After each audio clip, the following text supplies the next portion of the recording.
The snow had been falling for 3 days straight when Nora Valdez finally let herself cry.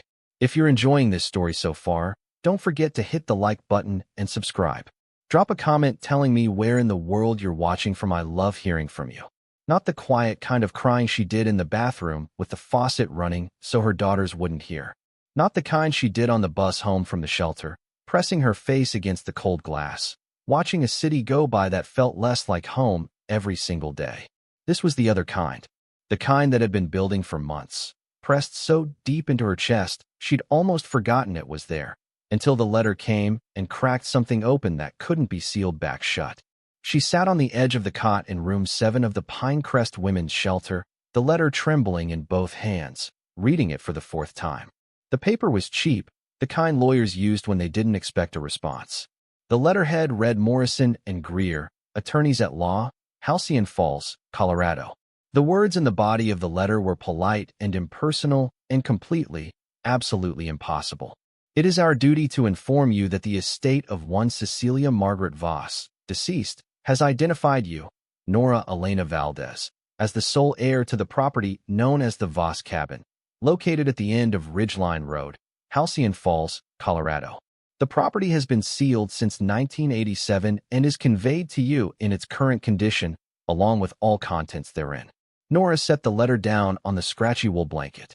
She pressed her palms flat against her knees, breathed, looked up at the water stain on the ceiling that she'd memorized over the past 6 weeks, the one shaped like a wolf running left. She breathed again. Cecilia Voss. She'd heard that name exactly once in her life, spoken by her grandmother on a Tuesday afternoon in a kitchen that smelled like coffee and regret. Cecilia Voss, her grandmother had said, was a woman who had made choices no one in the family could explain, and whose name was not to be repeated in polite company. That was all. That was the entirety of what Nora knew about Cecilia Voss. A name, a warning, a silence that had lasted 37 years. And now, apparently, a cabin.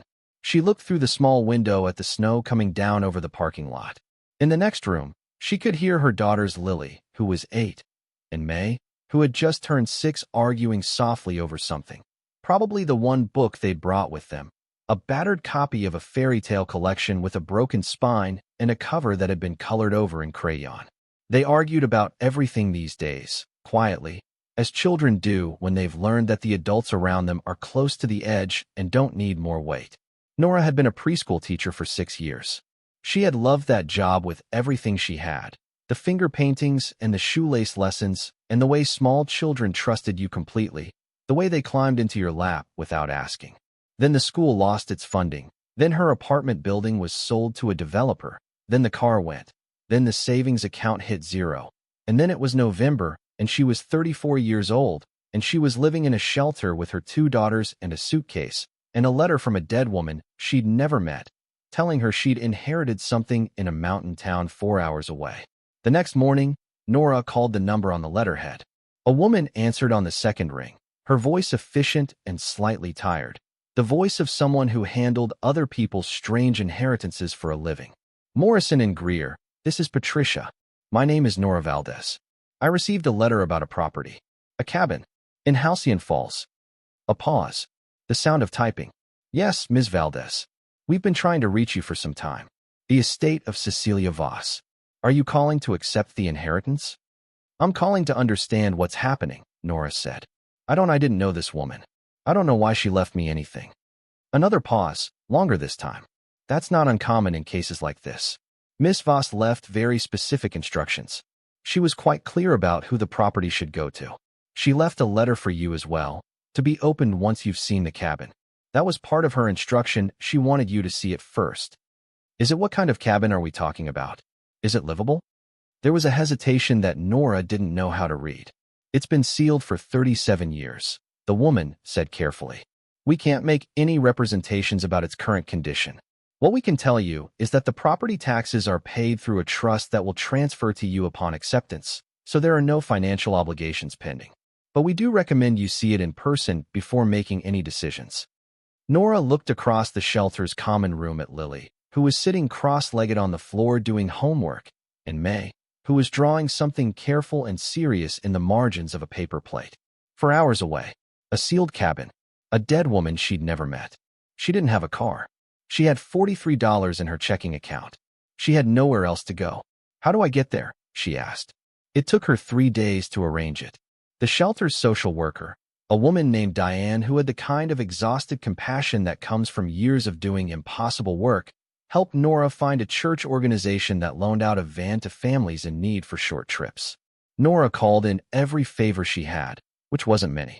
She packed the girls' things the night before, folding their clothes with the careful attention of someone who understood that every single item mattered now. She told the girls they were going on an adventure. What kind of adventure? Lily asked, suspicious. She was at the age where she understood more than adults thought she did, and she'd been watching Nora's face for months with eyes that were too old for her. The mountain kind, Nora said, and managed a real smile, the kind that came from somewhere genuine. We're going to see a cabin. Is it our cabin? May asked, not looking up from her drawing. Nora paused. Maybe, she said. We're going to find out. They drove out of the city in the early morning, before the traffic built up, before the gray of the streets had time to settle into the day. Nora watched the skyline shrink in the rearview mirror and felt something loosen in her chest. The city had been trying to swallow her for months. Every block of it felt like a reminder of everything she'd lost, every storefront and street corner a small humiliation she hadn't deserved. The mountains rose up ahead of them slowly, then all at once, the way mountains do. The girls pressed their faces against the windows. May gasped. Lily, who was practicing not being impressed by things, allowed herself a long exhale that was as close to awe as she'd permit. The snow had stopped falling but lay thick along the roadsides, piled against fences and pine trees, glittering when the sun hit it right. They drove through 2 small towns before the road began to climb. By the time they reached Halcyon Falls, a mountain town of maybe 2,000 people with a main street that looked like something from a different era, Nora's knuckles were white on the steering wheel. She'd called ahead to the attorney's office, and a man named Gerald Greer, the other half of Morrison and Greer, it turned out had agreed to meet her at the property with the key. He was waiting at the bottom of Ridgeline Road when they pulled up, a heavy-set man in his 60s wearing a proper coat that was wrong for the weather, too formal for the mountains. He had a key in one hand and a manila envelope in the other, and he looked at Nora with the expression of someone who wasn't sure what he'd been expecting but was keeping his thoughts to himself. Ms. Valdez. He extended his hand. Gerald Greer. Thank you for making the trip. Thank you for waiting, she said. She glanced up Ridgeline Road. The snow was deep here, undisturbed. Tall pines crowded both sides. The road disappeared upward into a white silence. How far? About a mile. The road's passable, but narrow. I'd recommend leaving your vehicle here and walking. There's a caretaker's path that's maintained. He paused, looking at the girls. It's a bit of a hike in the snow. We're okay, Lily said flatly, from behind Nora. She had appeared without anyone noticing, the way 8-year-olds do. Gerald Greer blinked at her. Then something softened at the corners of his eyes. Right then, he said, follow me. The walk up the caretaker's path took 20 minutes. The trees grew older and larger the higher they climbed, their branches heavy with snow, the world quieter with every step. May held Nora's hand. Lily walked slightly ahead, watching the path with focused attention, as though she were the one responsible for all of them getting there safely. The snow crunched underfoot. Somewhere high above, a bird called once and went silent. Nora didn't talk. She was trying to take the measure of the place, to understand what kind of land this was, what it felt like beneath the silence. She had grown up in the city. She'd had parks and rooftops and fire escapes, but never this. Never somewhere so far from the sound of other people, where the air tasted different, sharper and colder and cleaner, where the sky felt lower and more present, as though it were paying attention. The cabin appeared through the trees without warning. It was larger than she'd expected. Not enormous, maybe 1,200 square feet, but solid, built from logs that had darkened with age to nearly black, with a wide front porch and a steeply pitched roof designed for heavy snow loads.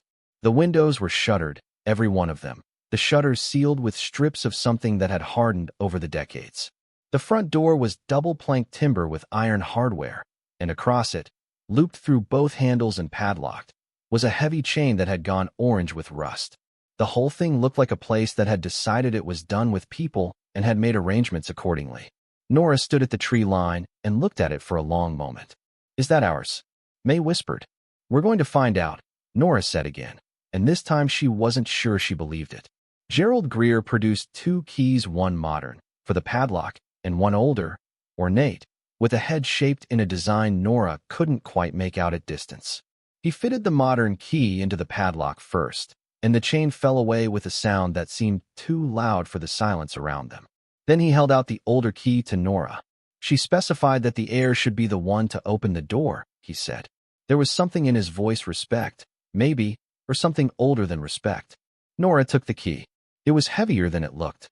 The head, she could see now, was shaped like a compass rose, its 8 points worn smooth by decades of handling. She stepped up onto the porch, the boards groaning under her weight, dry despite the snow, and she fitted the key into the lock. It turned without resistance. The door swung inward.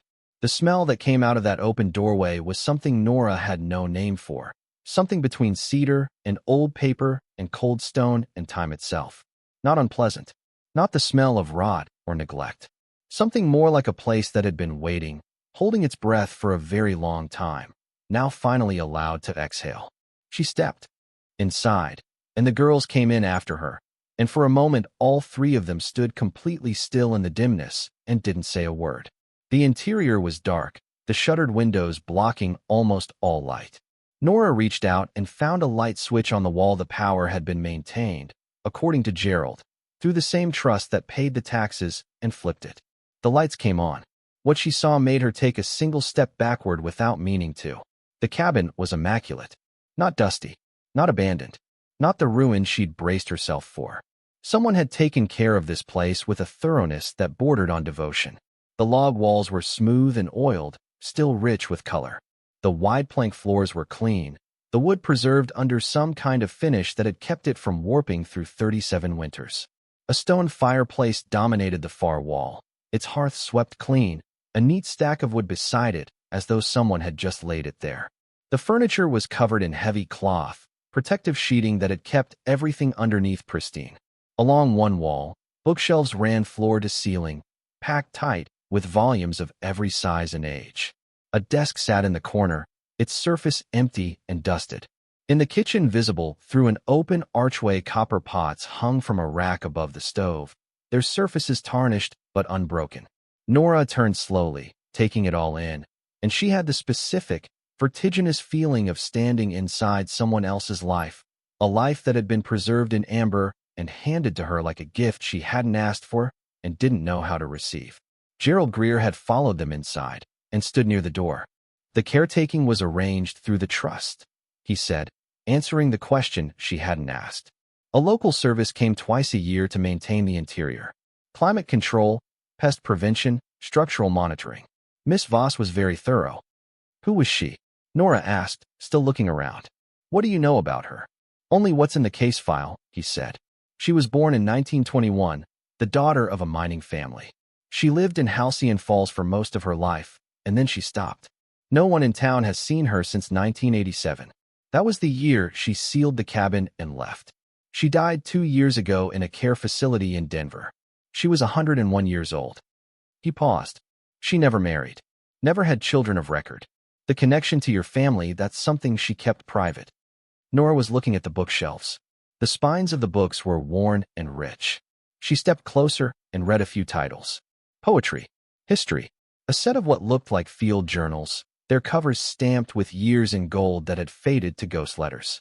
Between 2 larger volumes, she noticed something that made her stop. A framed photograph, small, about the size of a paperback. She reached out and lifted it carefully. The photograph was black and white and very old.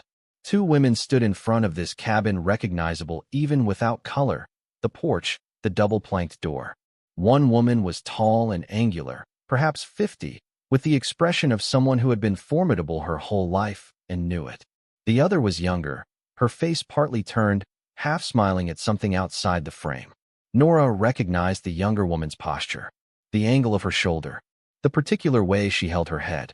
It was her grandmother, younger than Nora had ever known her, but unmistakable. Her breath left her. She turned the photograph over. On the back, in a handwriting she didn't recognize, 2 words and a date. Sisters, 1951. Nora sat down on the covered sofa without taking her eyes off the photograph. The cloth beneath her shifted with a soft exhale of preserved air. Sisters. Her grandmother, who had spoken that name once and then locked it away. Cecilia Voss. Sisters. Mom. Lily was at her elbow, that careful watchfulness back in her eyes. Are you okay? I'm okay, Nora said. I'm really okay. She turned the photograph so Lily could see it. I think that's my grandmother. Lily looked at the photograph with the focused attention she brought to everything. Who's the other one? I think she's the woman who left us this cabin. Lily looked up at the log walls, the bookshelves, the covered furniture, the copper pots in the kitchen. She looked back at her mother. Something passed across her 8-year-old face that was too complicated for Nora to name. Good, Lily said simply, and went to help May, who had found a covered chair and was trying to climb onto it. Gerald Greer cleared his throat gently. There's the matter of the letter, he said. Miss Voss was explicit that it be given to you after you'd seen the interior. She wanted you to have a sense of the place before you read her words. He held out the manila envelope. I'll step outside and give you some privacy. Nora took the envelope. She waited until the door had closed softly behind him. She sat with the envelope in her lap for a moment, the photograph still in her other hand. The two sisters from 1951, preserved in silver and shadow, watching her from across 70 years. She opened the envelope. The letter inside was written on heavy paper in a hand that had been elegant once and was still precise despite the tremor evident in its lines. The ink was faded to a blue-gray that suited the mountains. My dear Nora, it began. You don't know me. I know that. I was the choice your grandmother never spoke of, the direction the family road didn't take, the name that got put in a drawer and forgotten. I understand why.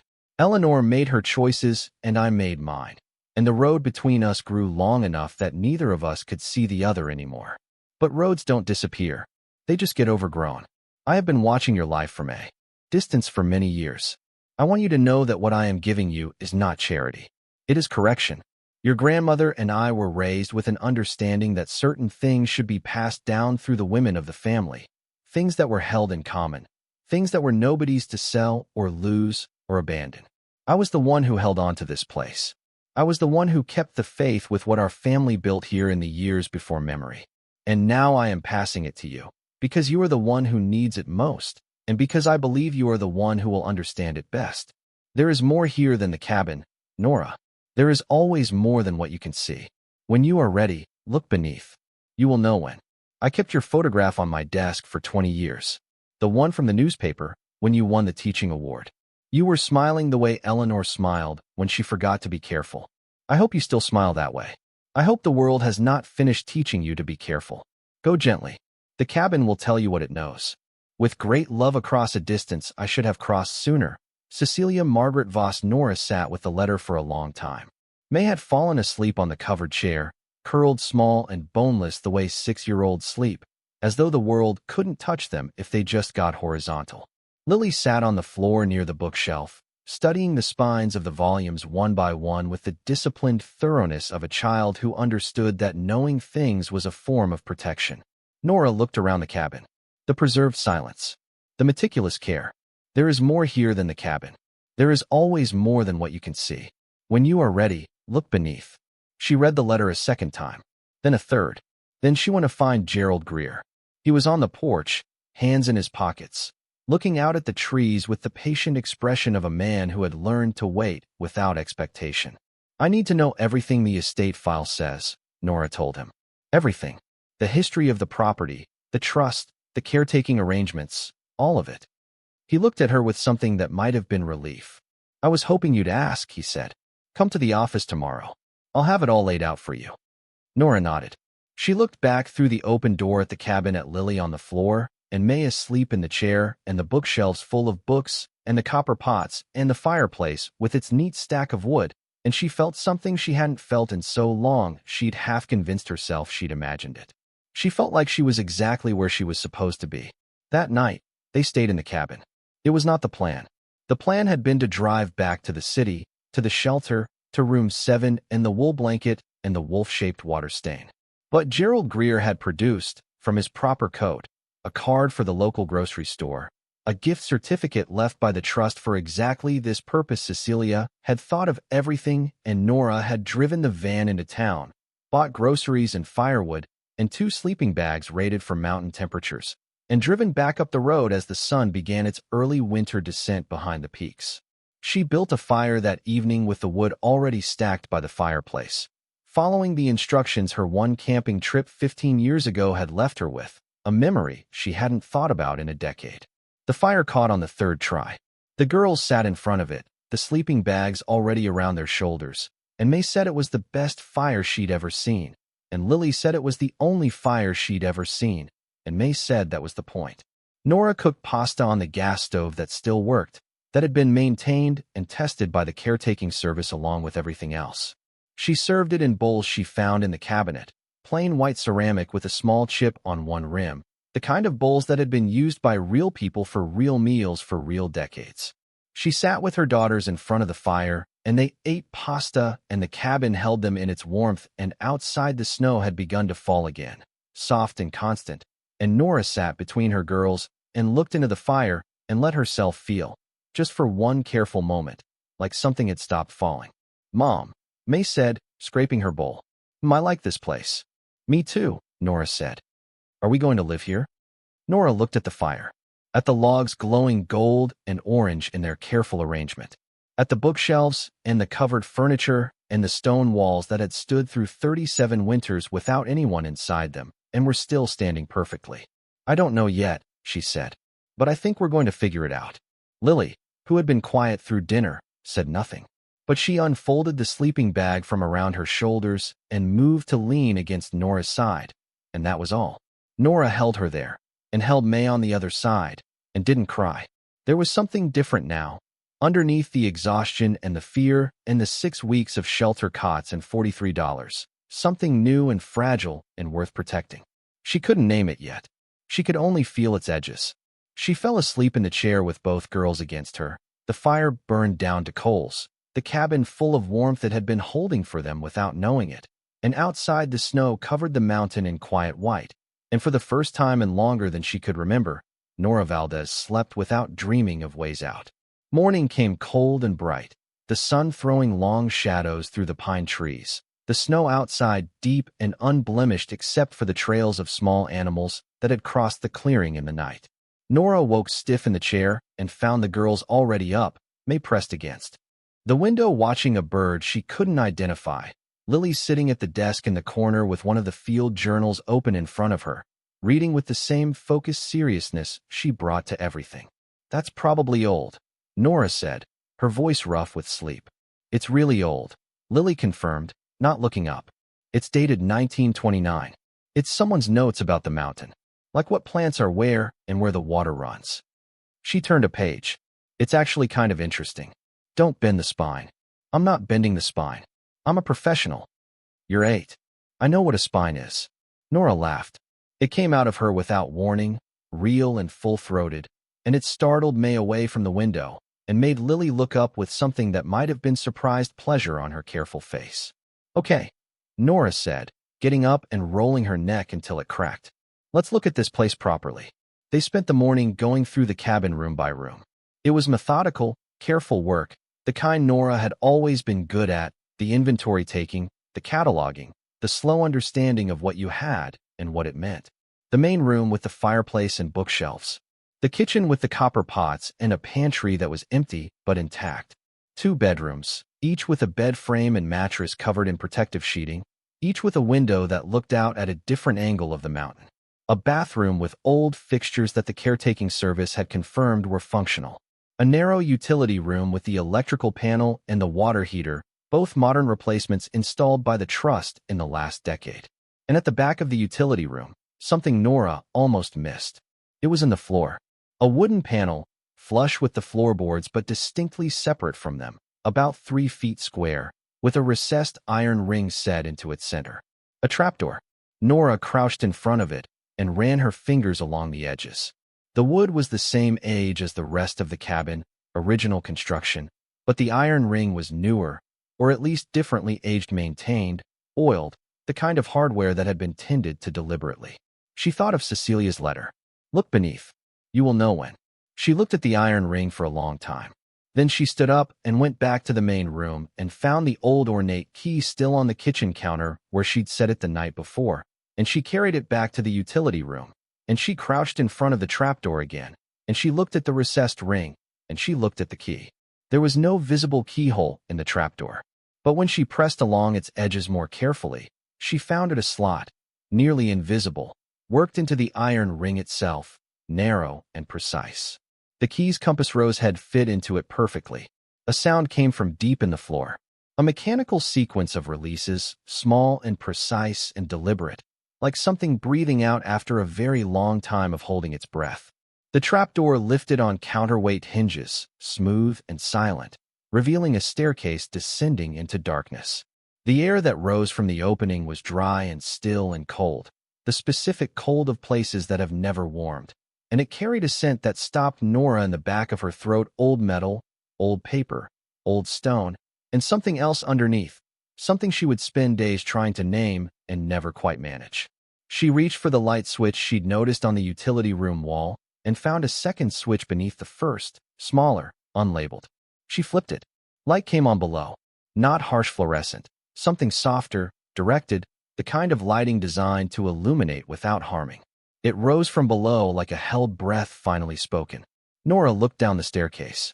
It descended farther than she'd expected. Much farther. More stairs than any basement she'd ever known, the kind of depth that suggested intention rather than architecture. Mom. Lily was in the doorway of the utility room. Her eyes had moved from the trapdoor to the staircase to her mother's face and back again, and she was doing the careful calculation that was her constant companion. What's down there? I don't know yet, Nora said. She looked at her daughter. She looked at the stairs. She looked at the key in her hand, the compass rose worn smooth by 100 years of hands. Stay up here with me, she said. I'm going to find out. She went down alone. The staircase was 31 steps. She counted them, the way she'd always counted things she was unsure of, inventory as comfort, measurement as courage. The walls on either side were stone, the real mountain beneath the cabin's foundation, rough and ancient and indifferent. The lighting came from a series of small fixtures set into the stone at intervals, each one directed downward, creating pools of warm amber light that overlapped like linked hands. At the bottom of the 31st step, she stopped. In front of her was a door. Steel, modern, heavy, a vault door with a digital lock panel, and, beside it, a brass plate with a slot the size of the key's blade. A hybrid lock, she realized. Old and new, layered over time, protection built in generations. She fitted the key into the brass slot. The digital panel lit up.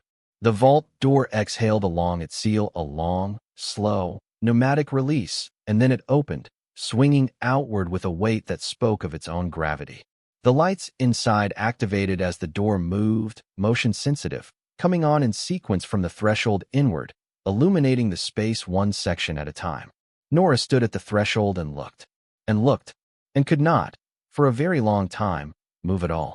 The space beyond the vault door was large, much larger than the cabin above, larger than any basement had a right to be, cut directly into the mountain, its walls the living rock of the peak above.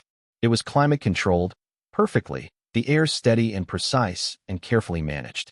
It was lit by the gentle amber of directed fixtures, each one positioned with the expertise of someone who understood exactly what they were illuminating and what that light could and could not touch. And what it was illuminating was, in every direction she turned, arranged in glass cases that ran the length of the space in orderly rows, the most extraordinary collection of objects Nora had ever seen or would ever see in her life. Not furniture, not antiques, not the kind of accumulation that came from 100 years of keeping things. This was something different. This was a collection with a purpose, assembled with the precision of someone who knew exactly what they were doing and why. Gold. Not the gaudy kind, not the decorative kind, raw placer gold in sealed glass tubes, each one labeled in careful handwriting with dates and locations and weights. Dozens of them, then more, then rows of them, the contained light catching their surfaces and throwing small warm suns against the stone walls. Beside them, larger specimens, nuggets the size of a man's fist, the kind that came once in a working life and were spoken of forever, each one labeled with the same meticulous notation. Beyond the gold, coins. Hundreds, perhaps thousands, arranged on velvet-lined trays behind sealed glass. American coins, some of them so old that the presidents on their faces were worn to suggestions. Silver dollars, gold eagles, pieces Nora had no framework for identifying except that they were old and they were precious and they had been kept in darkness and perfect conditions for a very long time. Beyond the coins, something she understood less but felt in a different place: documents. Rolled and sealed in archival tubes. Framed behind UV protective glass. Maps, some of them, hand-drawn on paper that had gone brown with age, their ink still dark and legible, showing mountain terrain with annotations in a dozen different hands over what looked like 100 years of editions. Land surveys, assay reports, correspondence in sealed envelopes marked in handwriting so old it was more calligraphy than script. And at the far end of the vault, in cases that were larger and differently lit, something that made Nora's breath come in a single short sound she couldn't control. Art. Paintings. Not reproductions. Not prints. Paintings, in the specific way that originals announce themselves, the texture and depth of real oil on real canvas, the sense that something living once moved the brush across this surface. Native American artwork, formal and sacred, the kind that belonged in museums and had often been taken from them. Landscapes of the mountain as it had looked in different eras, the same peaks seen through a century of different eyes. And among them, tucked between two larger canvases with the quiet modesty of something that knows its own value without needing to announce it, a small painting on a wooden panel that Nora looked at for a long time without understanding why it held her. She stepped closer. The painting showed a woman standing at the edge of a forest, her back to the viewer, looking up at a mountain that looked exactly like the mountain above her right now. The paint was old, very old. The technique was something Nora couldn't name. The label below the case was in Gerald Greer's office handwriting. She recognized it from the property letter with a date and an attribution she couldn't read from where she stood. She looked at everything. She turned slowly in the center of the vault, the case lights finding her face as she turned, the gold glinting, the coins still, the maps silent in their tubes, the paintings watching from their glass. There is more here than the cabin. There is always more than what you can see. Nora Valdez stood in the mountain, in the cold, clean air of a vault built by people who understood that some things were worth more than the world paid attention to. And she felt the weight of it settle on her shoulders the way Cecilia Voss must have felt it, the way her grandmother must have felt it once before she looked away, the weight of what it meant to be trusted with something irreplaceable. She was shaking. She made herself count her breaths. 1, 2, 3, 4. The old method. The shelter cot method. The $43 method. The method she'd used when the car went, and then the apartment, and then everything else, to keep herself from going under. She counted until she wasn't shaking anymore. Then she walked back to the stairs and climbed the 31 steps and came up into the utility room where Lily was sitting on the floor with her back against the wall, reading the field journal, and May was somewhere in the cabin singing to herself about a horse. Lily looked up when she heard her mother's footstep. She read Nora's face with the specific accuracy of a child who has learned to read faces the way other children learn to read books. "Mom," she said. "Careful. Steady. Older than 8. What's down there?" Nora sat down on the floor across from her daughter. She thought about what to say. She thought about the gold and the coins and the maps and the paintings and the small woman standing at the edge of a forest looking up at a mountain, her back to everyone, knowing what was there. "Something Cecilia kept safe for us," she said finally. "For a very long time." Lily waited. "I need to make some phone calls tomorrow," Nora said. "But first I need you to understand something." "Okay," Lily said. "Whatever's down there, it doesn't change what we do next. We still have to do it right. We still have to make the right choices." She looked at her daughter steadily. "Do you understand what I mean?" Lily thought about it with the seriousness it deserved. "You mean we can't just take it and run?" she said. "That's exactly what I mean." Lily nodded. "Once, the way she did when something was settled." "Okay," she said. "Are you going to tell me what it is?" Nora looked at her. This girl who had been braver than a child should have to be, who had held things together in small, quiet ways while Nora was trying to keep them from drowning, who had read field journals in the corner while her mother sat in the dark figuring out what kind of miracle she'd stumbled into. "I'm going to tell you everything," Nora said. But not tonight. She reached out and squeezed Lily's hand. Lily looked down at their joined hands, then back up. Mom, she said. Yeah. I think she chose you on purpose. Nora's throat tightened. What do you mean? The old lady. Cecilia. Lily looked back at the field journal. I've been reading this. It's her handwriting at the back. She wrote a lot of stuff about this cabin and the mountain. But at the very end of the book, in the last pages, she wrote about the family. About grandmother Eleanor. About you. She flipped to the back of the journal and held it up so Nora could see. The handwriting at the back was older, more trembling than the early entries, the hand of a very old woman writing something she'd been thinking about for a long time. Eleanor chose the world and I chose the mountain. It read, and we both thought we were right, and maybe we both were. But her daughter's daughter is different. I have been watching. She chose her children over her pride. She chose the right things when the wrong things were easier. She is the one. Nora held the journal for a long time without speaking. Outside, May was still singing about the horse. The fire in the main room had burned low but was still going, still warm. The mountain stood above them the way it had stood for 10,000 years, patient and absolute, full of what it had always contained, waiting for someone who knew how to look. Nora closed the journal, set it carefully on the utility room shelf. Okay, she said. Tomorrow we figure out what to do. She want to make dinner. She didn't know yet, couldn't know yet. Sitting in that kitchen with the copper pots and the gas stove, and the two girls settling in for another night in the cabin that what waited in the vault beneath the mountain would be appraised at $310 million. She didn't know about the gold mines her great-grandaunt had worked quietly while men laughed at the idea of a woman in the mountains. She didn't know about the coins that scholars would weep over, or the paintings that would make museum curators go silent, or the maps that would rewrite parts of what historians thought they understood about the settlement of the Colorado Rockies.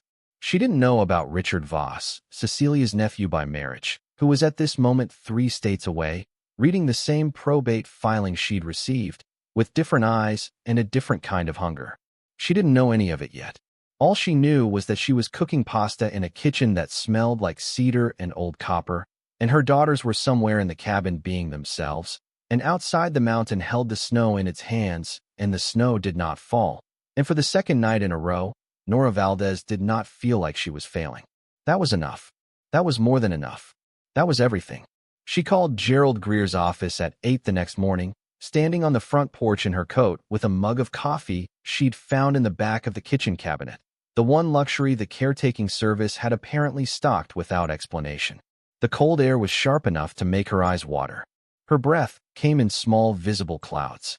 The pines around the clearing stood perfectly still, as though they were also listening. Mr. Greer, she said when he answered. I need to come in today. I need to see the full estate file. And I think you should have someone come and look at the vault. A pause. You found it, he said. Not a question. You knew about it, she said. Also not a question. Miss Voss was very specific about the sequence, he said, and she could hear something in his voice, a measured relief, the sound of someone who has been carrying a responsibility they were not sure would ever be properly transferred. She wanted you to find it yourself. She said that a person who had to be told what was there would never understand why it mattered. Nora looked out at the mountain, at the pines, at the snow that lay in the clearing in deep, undisturbed plains. How long have you known? My father represented Miss Voss from 1972 until his death. I took over the account in 1995. I have known about the vault since 1997, when Miss Voss had it reappraised for insurance purposes. He paused. It was a significant appraisal. How significant? Another pause. She could almost hear him deciding how much to say. The 1997 appraisal came in at approximately $90 million, he said carefully. Values in that category tend to appreciate over time. Given what's happened in the art and numismatic markets since then, and given the gold values, I would expect the current number to be considerably higher. Nora held the phone against her ear and looked at the mountain and said nothing. Ms. Valdez, Gerald said, and his voice had shifted to something quieter and more direct, the voice of someone who understood that they were talking to a person whose life had just changed in a way that couldn't be absorbed all at once. I know this is a great deal to take in. I want you to know that the estate file has everything you'll need: the history of the collection, the provenance of every significant piece, the trust documents that Cecilia Established. She planned for this. She planned for you, specifically. She was an extraordinarily thorough woman. She was 101 years old when she died, Nora said. Yes. She spent 70 years building that collection and 37 years keeping it sealed waiting for the right person. Yes. And she chose a homeless single mother with $43 in her account. She chose, Gerald said, gently but with unmistakable certainty. Someone she had been watching for 20 years. Someone she believed would understand what the collection was for, not just what it was worth. Nora drank her coffee. It had gone cold without her noticing. She thought about Cecilia Voss, 101 years old in a care facility in Denver, watching the world from a great distance, keeping her faith with the mountain, keeping her faith with something she'd built in silence, waiting for Eleanor's granddaughter to need it badly enough to find it. What's the name of a good appraiser? She asked. Gerald gave her 3 names. She wrote them on her palm with a pen she'd found in her coat pocket, because she didn't have paper, and that was fine. She ended the call and stood on the porch a moment longer, feeling the cold and the silence and the specific, strange weight of what it meant to stand on ground that was hers. Then she went inside to wake her daughters for breakfast, because whatever was happening in the vault beneath the mountain could wait another hour. Lily and May couldn't. At the office, Gerald Greer laid everything out on a conference table that had clearly been cleared specifically for this purpose.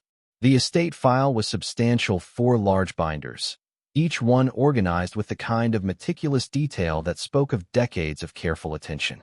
Property records going back to 1887, when Cecilia's father had first registered the land claim. Acquisition records for every significant piece in the collection, each one with provenance documentation, authentication notes, and purchase records that spanned from the 1920s to the 1980s. Insurance valuations at 10-year intervals, each one larger than the last. And at the back of the final binder, a sealed section marked with Nora's name in the same handwriting as the letter. She updated the file in 2019, Gerald said, watching Nora's face as she went through the binders. Even from the care facility, she was still making notes, still updating the provenance records, still adding information she'd remembered or discovered. She was extraordinary, Ms. Valdez. I want you to understand that. I'm beginning to, Nora said.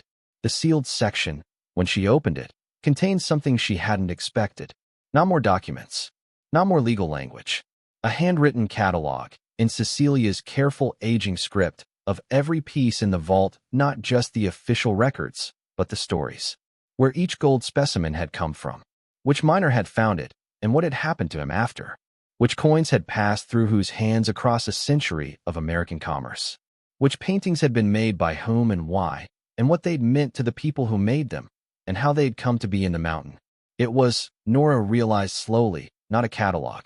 It was a record, a history of people who had built something and been overlooked. Miners who had died poor despite the gold they found because the systems above them took what they pulled from the earth. Artists whose work had never been displayed because the galleries didn't open their doors to them. Women who had mapped this mountain while men claimed the credit. Indigenous families who had known these peaks for 1,000 years before anyone else arrived with instruments and authority. Cecilia had kept all of it.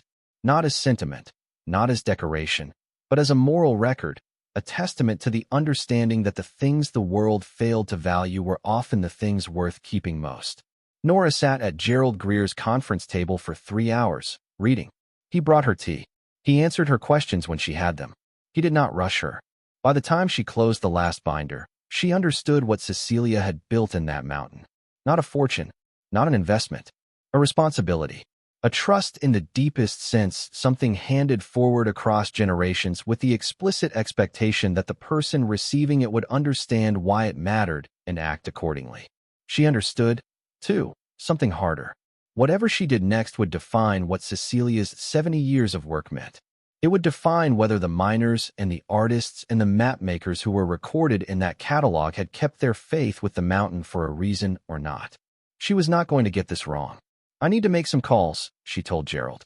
I'll need introductions to the appraisers you mentioned, and I'll need a lawyer. I can represent you, he offered. She looked at him. He was a decent man, she decided. He'd carried this responsibility with the quiet faithfulness of someone who understood they were holding it for someone else. Thank you, she said. But I think I need someone who can fight, if it comes to that. Gerald nodded slowly. He did not ask what she meant. He already knew. Because there was something he hadn't told her yet, something that had arrived in his email that morning, something he'd been trying to find the right moment to bring up since she'd walked through his office door. A letter from another attorney, representing one Richard Allen Voss, Cecilia's nephew by marriage, a man who had attended the care facility twice in Cecilia's final years, both times with a lawyer, both times unsuccessfully attempting to establish guardianship. A man who had, according to Gerald's information, extensive financial difficulties and a specific, long-standing belief that the Voss estate would eventually come to him. A man who had filed, 2 days ago, a preliminary notice of intent to contest the will. Gerald Greer cleared his throat. "There is one more thing," he said, "that you should know about." Nora put down her tea. She looked at him with the patient steadiness of a woman who had been managing impossible situations for the better part of a year and had developed a specific kind of endurance for the arrival of new terrible news. "Tell me," she said. He told her. She sat with it for a moment. Outside Gerald's office window, Halcyon Falls went about its winter business, small and quiet and unhurried, the kind of town that had seen enough of the world's complications to have learned not to be surprised by them. "How long do I have?" she asked. "The preliminary filing gives you 30 days before formal challenge proceedings begin." 30 days. She thought about room 7 at the Pinecrest Women's Shelter. About $43. About Lily reading field journals and May singing about horses and the fire in the cabin burning low to warm coals. About 31 steps descending into a mountain and the gold and the coins and the paintings and the maps and the small woman standing at the edge of a forest looking up at a peak she knew better than her own face. About Cecilia Voss, 100 years old, keeping the faith. About Eleanor, who had looked away. About herself, standing between those two women and their different choices, holding something extraordinary in both hands, being asked what kind of person she was going to be. 30 days is enough, Nora said. She stood up, gathered her coat, and held out her hand to Gerald Greer. "I'm going to need that list of lawyers," she said. He shook her hand, and she saw something in his face that she recognized without being able to name the expression of someone who has waited a long time to see the right person walk through a door and has finally, unexpectedly, been given that relief. "I'll have it for you within the hour," he said. She left his office and walked out into the cold mountain air of Halcyon Falls, Colorado, and the mountain rose above the town and the snow lay on everything in its even, unhurried way, and Nora Valdez walked toward the van with her shoulders back and her chin level and the compass rose key in her coat pocket, pressed against her palm, the brass worn smooth and warm by the hands of the women who had carried it before her. 30 days. She had survived worse with less.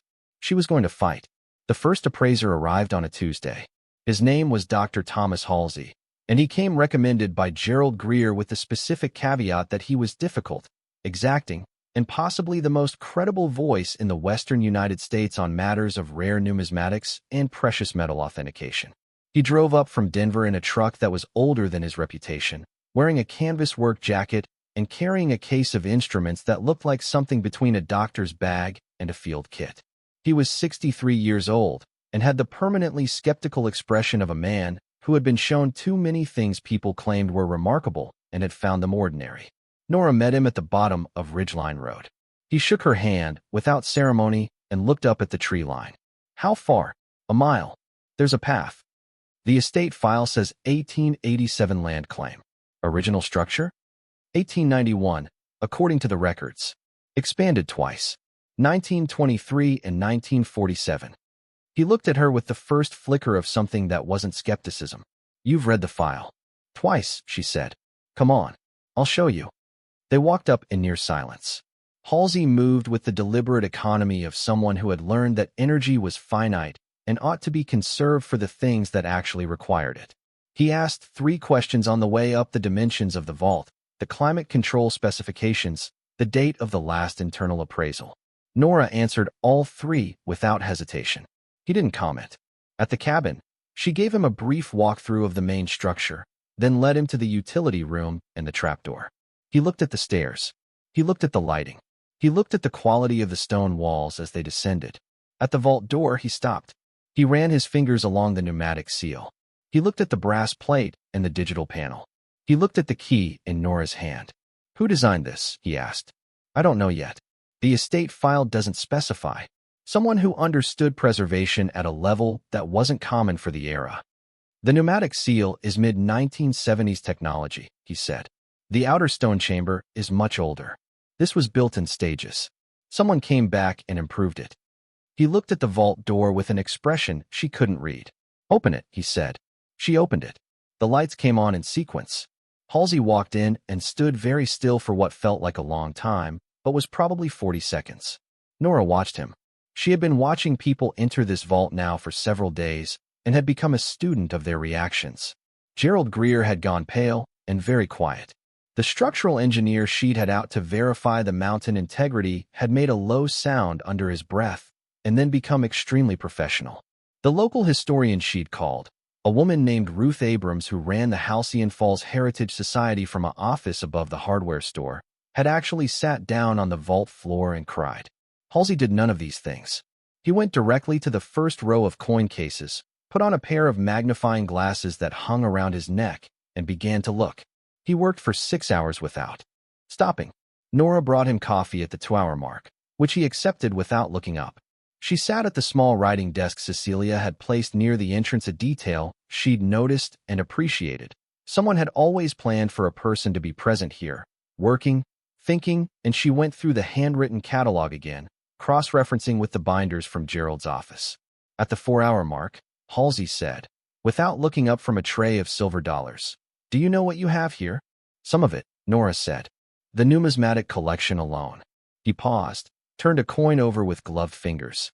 "There are pieces here that the major auction houses have been looking for decades.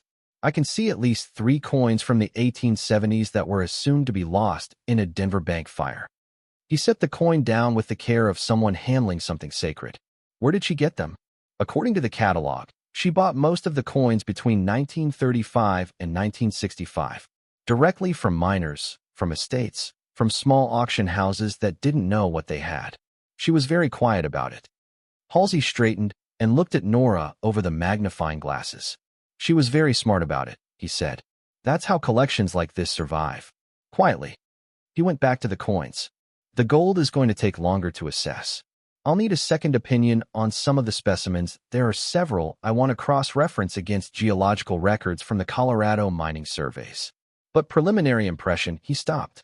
"What?" Nora said. "Preliminary impression is that the last appraisal was conservative," he said carefully.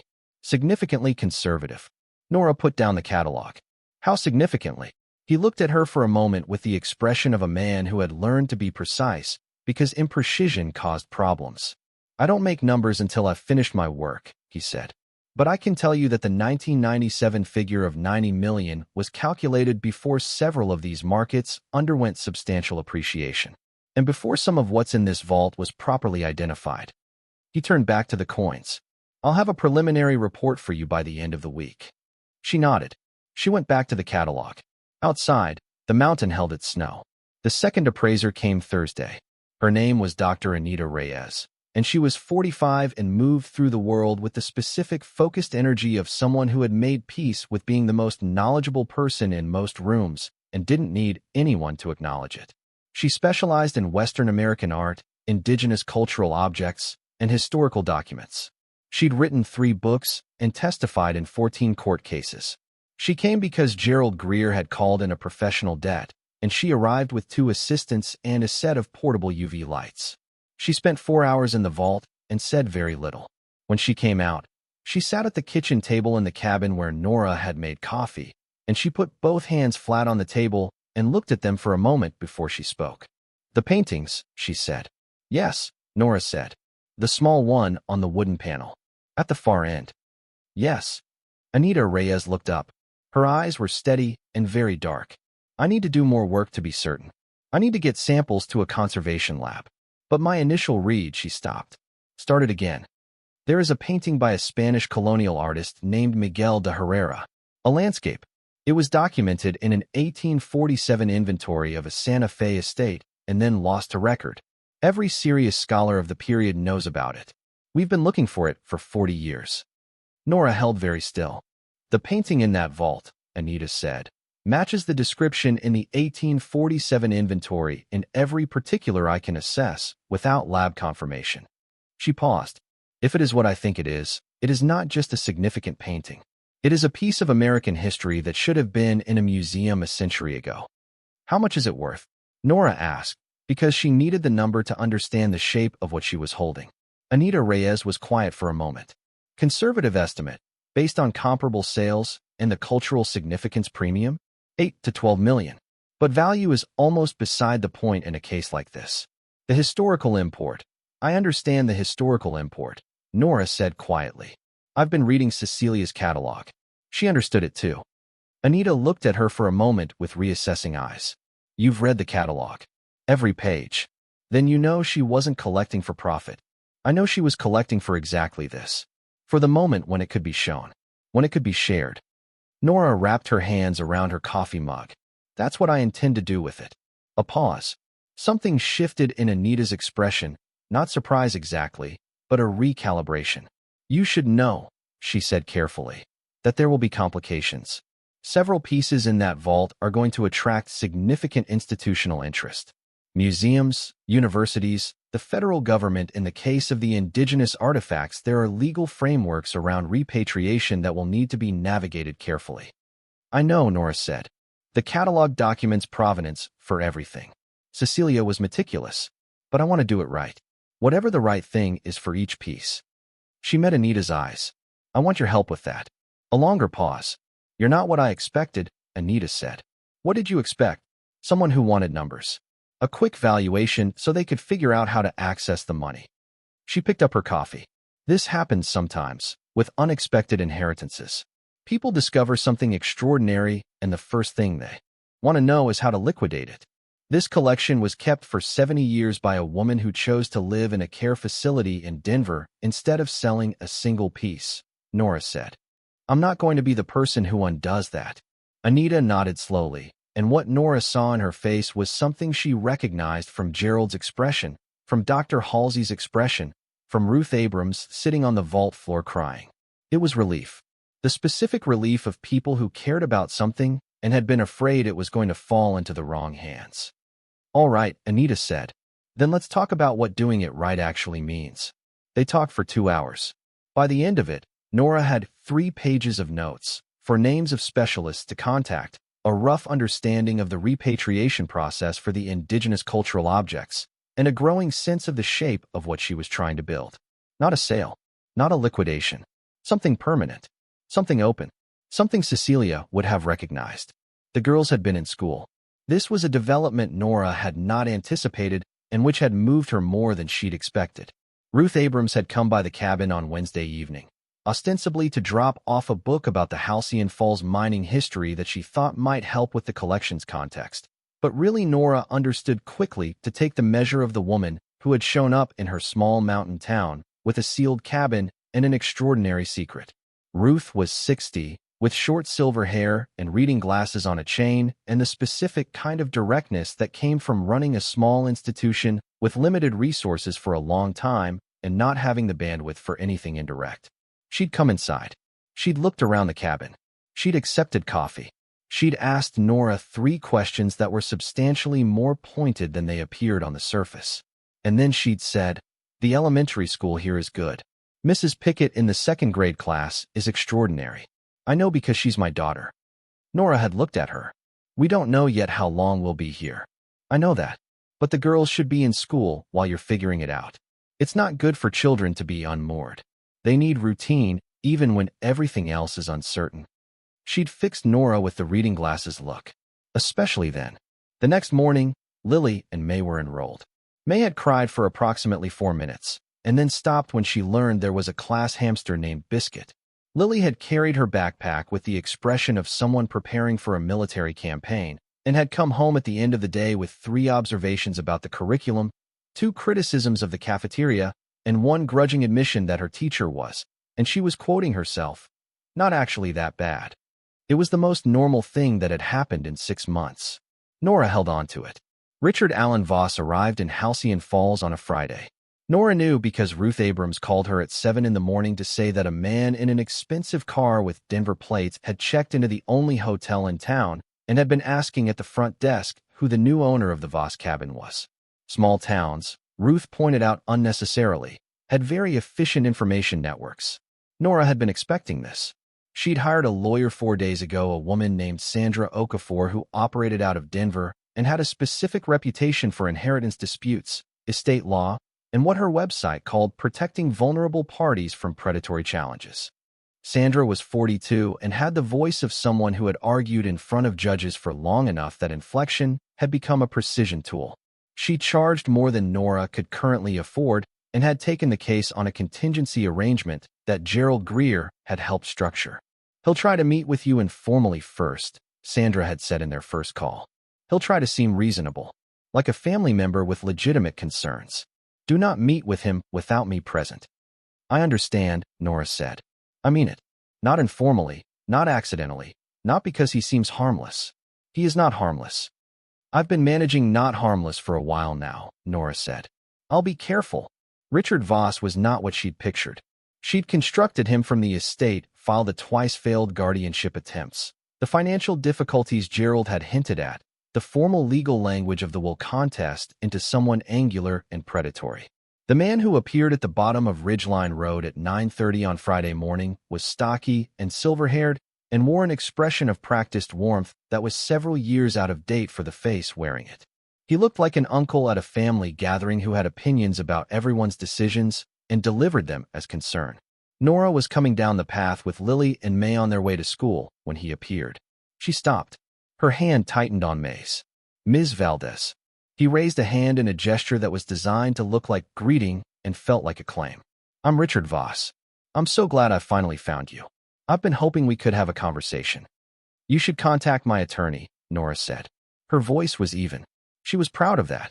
Richard Voss's expression shifted in a way that was barely visible, but that Nora had learned to read, the microscopic tightening around the eyes that meant the warmth was a performance. Of course. I absolutely will. I wanted to introduce myself first. As family." "You're not my family," Nora said. "A beat. Well, by marriage, through Cecilia. Cecilia left a will. My lawyer's name is Sandra Okafor. Her contact information is available through Gerald Greer's office." She looked at her daughters and then back at him with a steadiness she had earned through 6 weeks of a shelter cot and $43.31 steps into a mountain. "We're going to school." She walked past him. Lily, at her side, did not look at Richard Voss at all. May looked at him with the frank, assessing gaze of a 6-year-old and then looked away, which was its own kind of dismissal. Behind them, Richard Voss said nothing, but she felt his eyes on her back all the way to the road. Sandra called that afternoon. "He's filed the formal challenge," she said. "Faster than I expected. He must have had it ready." "What grounds?" "Undue influence. He's claiming Cecilia was mentally compromised in her final years, and that the will's disposition to a non-family member constitutes evidence of manipulation." A pause. "He's also suggesting that your connection to Cecilia prior to her death was more extensive than you've represented." Nora's jaw tightened. "I met her exactly once, in a letter she sent me 2 years before she died. Gerald has the correspondence." "I know, and we have it documented. But he's going to try to paint a narrative where you cultivated a relationship with a vulnerable elderly woman to position yourself for an inheritance." Sandra's voice was precise and dry. "It's a standard play. It doesn't have to be true to be damaging. What do? We document everything. We establish the legitimacy of the collection's provenance. We get the appraisals completed and in writing. We gather testimony from everyone who knew Cecilia and can speak to her mental clarity." A pause. "And we tell our story first, clearly, before he gets to tell his version of it." "What does telling our story first look like?" "It looks like a press conference," Sandra said, "or something close to one. This collection, once the numbers are public, is going to attract significant attention regardless. We want to be the ones who introduce you to that attention. A homeless mother who inherits a sealed mountain cabin and discovers a $300 million collection of culturally significant artifacts, who intends to make it publicly accessible rather than sell it. That's not a story the media is going to ignore." Nora was quiet for a moment. "I don't want to use my daughters as part of a media story. You won't have to. The story is you and Cecilia and the collection. That's enough." Sandra paused. But Ms. Valdez, you need to understand that Richard Voss has resources. He has lawyers on retainer. He has connections in Denver's legal community that we'll need to navigate around. The best defense against that kind of weight is public attention. It's not comfortable, but it works. Nora looked out the cabin window at the mountain, the trees, the snow, the particular stillness of a place that had been keeping its faith for decades. Set it up, she said. The press conference was not, in the end, a press conference. It was something smaller and more honest than that, which turned out to be more powerful. Ruth Abrams suggested the Halcyon Falls Heritage Society as the venue. It was a single large room above the hardware store, with exposed beams and old photographs of the town's mining history on the walls, and it held perhaps 60 people when packed. Ruth put out chairs and called the local paper, which was a weekly, and the regional paper out of the county seat, which was a daily with a decent digital readership, and a radio station that covered the mountain communities, and left it at that. 73 people showed up. Nora had not expected the town. She'd been in Halcyon Falls for 2 weeks and had been focused entirely on the vault and the lawyers and the logistics of an extraordinary situation, and she had not fully registered that the town had been watching her. Small towns watch. It is one of the things they do instead of the things cities provide. They watch and they form opinions, and they hold those opinions with the specific tenacity of people who don't have many distractions from paying attention. What the town had watched was a woman arrive with 2 children and a letter and a key, and go up to a cabin everyone had wondered about for 37 years, and come back down with a straight spine and quiet eyes and begin making very deliberate, careful decisions. What the town had watched was a woman who asked questions and listened to the answers and treated people as though their knowledge mattered, who had enrolled her daughters in the school and let them be children within the strangeness of the situation, who had not, conspicuously, started talking about money. The town of Halcyon Falls, Colorado had been watching Cecilia Voss's sealed cabin for 37 years with the patient, half-superstitious attention of a community that knew something was there without knowing what. And now the cabin was open, and this woman was standing at the front of the Heritage Society room with her hands quiet at her sides, and the town was present and listening. Nora spoke for 20 minutes without notes. She told them about the shelter, about the letter, about the drive up through the mountains with 2 sleeping girls in the back of a borrowed van, about the photograph of the 2 sisters, about the letter Cecilia had left, about the 31 steps down into the mountain and what she'd found at the bottom. She told them about Cecilia's catalog, the miners and the artists and the map makers, the people whose work was in that vault and whose names had been forgotten by everyone except one woman who had made it her life's purpose to remember them. She told them what she intended to do with it. Not sell it, not liquidate it, not move it to a city and put it behind velvet ropes for paying visitors. She wanted to establish a foundation. She was still working out the legal structure with Sandra that would make the collection permanently accessible. A museum in Halcyon Falls, she said, because this was where it belonged, because Cecilia had kept it here for a reason, because the mountain it had been pulled from was 100 yards above the cabin, because the people whose stories were in that catalog were part of this community's history, and their history deserved to be visible here, in this town, where it had happened. She said she needed help. She didn't have money, yet the collection was documented and appraised and real. But converting that into operational funding for a public institution took time and structure and expertise she was still building. She needed the town to know what was happening before Richard Voss's lawyers shaped the narrative into something else. She needed them to understand that what Cecilia had kept in that mountain was theirs in the deepest sense, the history of their place, the evidence of what had been built and suffered and created here, and that she intended to give it back. When she finished, the room was quiet for a moment that felt long and wasn't. Then an old man in the 3rd row, who Nora would later learn was the grandson of one of the miners named in Cecilia's catalog, stood up without being asked and started to clap. The room followed him. Nora stood at the front of the Heritage Society and felt it wash over her, not the triumph of it. Not yet, because there was too much still to do and too much still uncertain, but the specific, grounding feeling of not being alone, of having told the truth and been believed, of standing in a room full of people who had decided, with the swift and total conviction that small towns sometimes arrive at, that she was one of them. She thought about Cecilia in her care facility in Denver, 100 years old, watching Eleanor's granddaughter from a great distance, deciding she was the one. She thought she might be starting to understand what Cecilia had seen. The regional paper ran the story the next day. The headline was restrained and factual. Sealed mountain cabin reveals $300 million collection. New owner plans public museum. The story was picked up by 3 wire services within 48 hours. By the end of the week, Nora's phone had received calls from 2 national newspapers, a documentary production company, for law firms offering representation, a university in Denver offering to partner on the museum project, and one extremely aggressive real estate developer who wanted to discuss monetization options and was disconnected before he finished the sentence. She also received, on Thursday evening, a hand-delivered letter. She knew who it was from before she opened it. The stationery was formal and expensive, the handwriting precise, not Richard's, but one of his lawyers. The letter was 3 pages of legal language that Sandra translated for her in a phone call that evening. "He's making an offer," Sandra said, "for $1 million.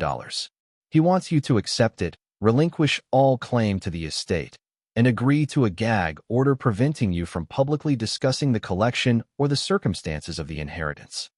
"No," Nora said. "I know. But let me explain the tactical purpose of the offer, because it's not really about the money. He's creating a paper trail that he'll use in court to suggest you had opportunities to settle and chose confrontation. It makes you look unreasonable." "I am being completely reasonable," Nora said. "Cecilia left me the collection with specific instructions for its use. Following those instructions is not unreasonable. You and I know that. The offer is designed to make a judge see something else." Sandra paused. "We need to counter it in a way that makes his position look unreasonable. I'm going to draft a formal response that accepts the spirit of settlement discussions while rejecting the specific terms and includes our own conditions, specifically that any settlement must preserve public access to the collection as Cecilia stipulated." "He'll never agree to that." "No. But our refusal to sell at any price that includes a gag order makes his narrative of predatory manipulation significantly harder to sustain." A pause. "He's fighting for money. We're fighting for something that doesn't have a price. That asymmetry is our greatest advantage." Nora sat with that for a moment. Outside the cabin window, the mountain was dark, the stars overhead sharp and very close, the way they were only at altitude, as though the sky had been brought down to a more personal distance. "How long until the court date?" she asked. 8 weeks. Maybe 10, depending on procedural motions. Sandra paused. "He'll try more before then. Another offer, probably higher. Possibly an attempt to have the appraisals discredited. I've already gotten a call from a colleague suggesting his lawyers are looking for their own appraiser to dispute Halsey's numbers. And he may try to go after the provenance of specific pieces, argue that some of the collection was acquired improperly." "The catalog documents everything," Nora said. "Every acquisition. Dates, sources, prices paid." "I know. That's our answer to that move. But be prepared, this is going to get harder before it gets easier." Nora looked at the fire. The coal-orange warmth of it. She'd gotten good at building fires. She'd gotten good at a lot of things in the past 2 weeks that she hadn't known she'd need. "Sandra," she said, "what happens to the collection if he wins?" A silence that said more than words. "If the will is overturned, the estate reverts to next of kin, which is Richard. And he'll sell it. Every piece. Individually, to private buyers, as quickly as the market will absorb it. The coins will go to private collectors in Europe and Asia. The gold will likely be melted down. The art will disappear into private holdings." A pause. "The De Herrera painting will be in someone's beach house in Monaco within 6 months. Nora closed her eyes for a moment. Thought of the miners in Cecilia's catalog. Thought of the artists whose names had been kept carefully in a handwritten record in the dark. Thought of the indigenous cultural objects that Anita Reyes had identified and that deserved, most precisely and most urgently, to go back to the communities they came from. Thought of Cecilia, 101 years old, keeping the faith. "Then we don't lose," Nora said. "Good," Sandra said. "I'll call you in the morning." She hung up and sat in the firelit quiet of the cabin with her coffee and the mountain above her, and Lily asleep in one of the bedrooms, and May a small warm shape in the other, and she thought about all of it. About the staircase and the vault and the gold catching the light. About the photograph of 2 sisters in 1951 outside this door. About Eleanor, who had chosen the world, and Cecilia, who had chosen the mountain, and herself, who had been given no choice at all and had ended up here, in this cabin, holding something irreplaceable and being asked to protect it. She didn't feel extraordinary. She felt tired and uncertain and aware of every single thing she didn't know yet. But she was still here, and the vault was still locked, and the key was still in her coat pocket. That was what doing right looked like. She was beginning to understand. Not feeling certain, not feeling capable, staying and being careful and holding on. She banked the fire and went to bed. The following 2 weeks were the most relentless of Nora's life, and that was against significant competition. Dr. Halsey delivered his preliminary report on a Wednesday, sitting at the kitchen table with his instrument case set to one side and a stack of papers in front of him that he walked through with the deliberate pace of a man who understood that numbers had consequences and should not be delivered carelessly. The coin collection, 47 pieces of significant numismatic value, 11 of them in the category of extraordinary rarity. 3 confirmed previously thought lost specimens from the 1870s. Preliminary valuation, $62 million. Conservative, pending final authentication of the 3 significant finds. The gold, 34 years of mining records documented in Cecilia's catalog, cross-referenced against Colorado geological surveys from the period. The physical specimens in the vault represented documented production from 6 separate claims, all properly recorded in state records, all legally Cecilia's. Preliminary valuation of the raw gold, $41 million at current spot price, with the documented provenance of specific specimens adding a premium for collectors. Total gold valuation, $53 million. He paused at that point and looked at Nora over his magnifying glasses with an expression that was as close to gravitas as his face seemed to allow. The remaining categories, he said, are outside my direct expertise, but based on Dr. Reyes's preliminary findings and the documents I've reviewed, and based on comparable valuations in recent auction records, he set down the papers. The total preliminary valuation of the collection is $310 million. Nora heard the number. She let it settle. She had known it was coming. She had seen the pieces, had read the catalog, had watched 2 of the most respected appraisers in their fields move through the vault with the careful reverence of people who understood what they were looking at. She had constructed the number from parts, in the same way she'd always managed impossible things by breaking them into components small enough to hold. But hearing it said out loud, in a kitchen in a mountain cabin by a man who did not exaggerate, was different from anything she'd prepared for. "Are you all right?" Halsey asked, with the slightly awkward concern of a man who rarely had to ask that question. "I'm processing," she said. He nodded. He understood processing. "There's one more thing," he said. He pulled a single page from the bottom of the stack. "The 3 coins I flagged as previously lost specimens.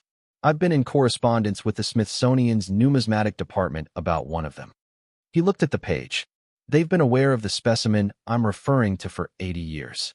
It was considered the defining missing piece of a collection they've been trying to complete since 1947.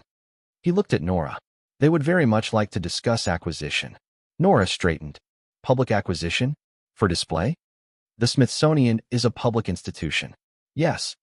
She looked at the page, at the number he'd written beside the specimen description. "How soon can we arrange a conversation?" "I have the curator's direct number," Halsey said, and for the first time since she'd met him, she saw something in his face that was close to satisfaction. Richard Voss escalated the following Monday. His lawyers filed 3 separate motions in 4 days: a motion to freeze the collection pending the will contest, a motion to compel production of all correspondence between Nora and Gerald Greer going back 2 years, and a motion challenging Dr. Halsey's qualifications as an appraiser. Sandra handled all 3 with the composed efficiency of someone who had been expecting exactly this sequence. "The freeze motion is the dangerous one," she told Nora. "If a judge grants it, you can't move anything from the vault, can't pursue acquisition discussions with institutions, can't proceed with the foundation paperwork. Everything stops while the will contest plays out." "How do we fight it?" "We've already filed our opposition. We're arguing that a freeze serves no preservation purpose. The collection has been safely maintained for decades and continues to be maintained under the existing protocols, and that the only beneficiary of a freeze would be Richard, who wants to prevent you from building the kind of institutional relationships that would make the collection harder to liquidate." She paused. We're also arguing that a freeze would actually harm the collection by preventing ongoing maintenance decisions. That's true, Nora said. Halsey identified 2 cases that need seal replacements within the next 6 weeks. I know. That's in our filing. A pause. The hearing on the freeze motion is in 10 days. Judge Patricia Sano, Denver District Court. She has a reputation for being skeptical of motions that appear designed to advantage one party rather than protect a legitimate interest. That works in our favor. The hearing on the freeze motion was the first time Nora sat in a courtroom. She dressed carefully, borrowing a jacket from Ruth Abrams that fit well enough and was serious without being performative. She sat beside Sandra at the plaintiff's table and looked at the room, the wood paneling, the judge's bench, the flags, the specific gravity of a space designed to make people feel the weight of decisions and breathe steadily. The way she'd learned to breathe in the shelter when things felt like they were closing in. Richard Voss sat at the other table with 2 lawyers she hadn't seen before, newer ones, sharper looking. He wore an expression of calm entitlement that she recognized from Gerald's estate file, from the twice-failed guardianship attempts, from the letter demanding for Million and silence. He looked like a man who was accustomed to institutions working in his favor and saw no particular reason why this one should be different. He looked at Nora once, briefly, with the specific gaze of someone assessing an obstacle rather than recognizing a person. She looked back at him steadily until he looked away. Judge Sano was 50-something and had the compressed attention of someone who processed a high volume of cases and had learned to identify the real argument beneath the legal argument quickly. She let both sides speak without interruption and asked 2 questions, both of them directed at Richard's lawyers. "Counsel," she said, "what specific preservation risk does the current situation present that a freeze would address?" Richard's lead lawyer responded with 2 minutes of language about the complexity of the collection and the inexperience of the current custodian and the importance of proper oversight pending resolution of the estate dispute. Judge Sano listened. "That's not what I asked," she said. "What specific risk?" A pause. "The general risk of mismanagement, Your Honor. Is there any documented evidence of mismanagement in the 47 days since Ms. Valdez took custody?" Another pause. "No documented evidence, no. And the maintenance protocols currently in place were established by the decedent herself and have been independently verified by Dr. Thomas Halsey, correct?" Dr. Halsey's qualifications are under challenge, a challenge that has not yet been ruled upon and does not bear on whether his report accurately describes the current maintenance protocols. Judge Sano looked at both tables. "I'm going to deny the freeze motion. The existing protocols have maintained this collection for decades. Ms. Valdez has given no indication of deviation from those protocols, and I see no preservation interests served by a freeze that isn't better served by the existing arrangements." She looked at Richard's lawyers. "I'll also note for the record that a custodial freeze granted in circumstances like these has the potential to create exactly the kind of harm it's designed to prevent by interrupting maintenance schedules. That concern will inform my consideration of any future motions of a similar nature." She closed the folder in front of her. "We'll reconvene in 6 weeks for the preliminary will contest hearing." Sandra gripped Nora's arm under the table, a brief, firm pressure, before releasing it. On the way out of the courthouse, Richard Voss fell into step beside Nora for 30 seconds before Sandra moved between them. "You should think carefully about what you're doing," Richard said, not looking at her, his voice pitched low enough that it wasn't quite a public statement. Cecilia was confused at the end. "Whatever she told you, whatever she put in that, well, she wasn't well. I cared about my aunt. I spent years trying to help her. You spent years trying to have her declared incompetent so you could access her estate," Nora said, same volume, same calm. "Gerald Greer has the documentation." A beat. He looked at her then, and she saw it, the thing underneath the practiced warmth and the entitled calm, the thing that had been there all along. Not grief, not concern, simple frustration, the specific frustration of a man who believed something should be his and found it occupied by someone he hadn't accounted for. "This isn't over," he said. "I know," she said. "See you in 6 weeks." She walked out of the courthouse with Sandra and the mountain air of Denver, different from the mountain air of Halcyon Falls, city filtered, traffic touched, and she felt the difference between them the way she felt the weight of the key in her coat pocket as a measure of distance traveled. 6 weeks. She had held harder things for longer. She went home to the cabin and the girls and the fire and the vault below the mountain, where the gold sat in its careful cases and the coins lay on their velvet trays, and the da Herrera painting waited in its directed light. The small woman standing at the edge of the forest looking up at the peak, her back to everyone, knowing exactly what was there. The Smithsonian curator called on a Friday afternoon when Nora was sitting on the cabin porch with coffee and the field journal, the one with Cecilia's entries in the back. Her name was Dr. Catherine Webb, and she had the voice of someone who had spent decades negotiating the intersection of historical significance and institutional bureaucracy and had developed a specific kind of patient precision for it. Dr. Halsey forwarded your contact information, she said. I hope this isn't an intrusion. It's not, Nora said.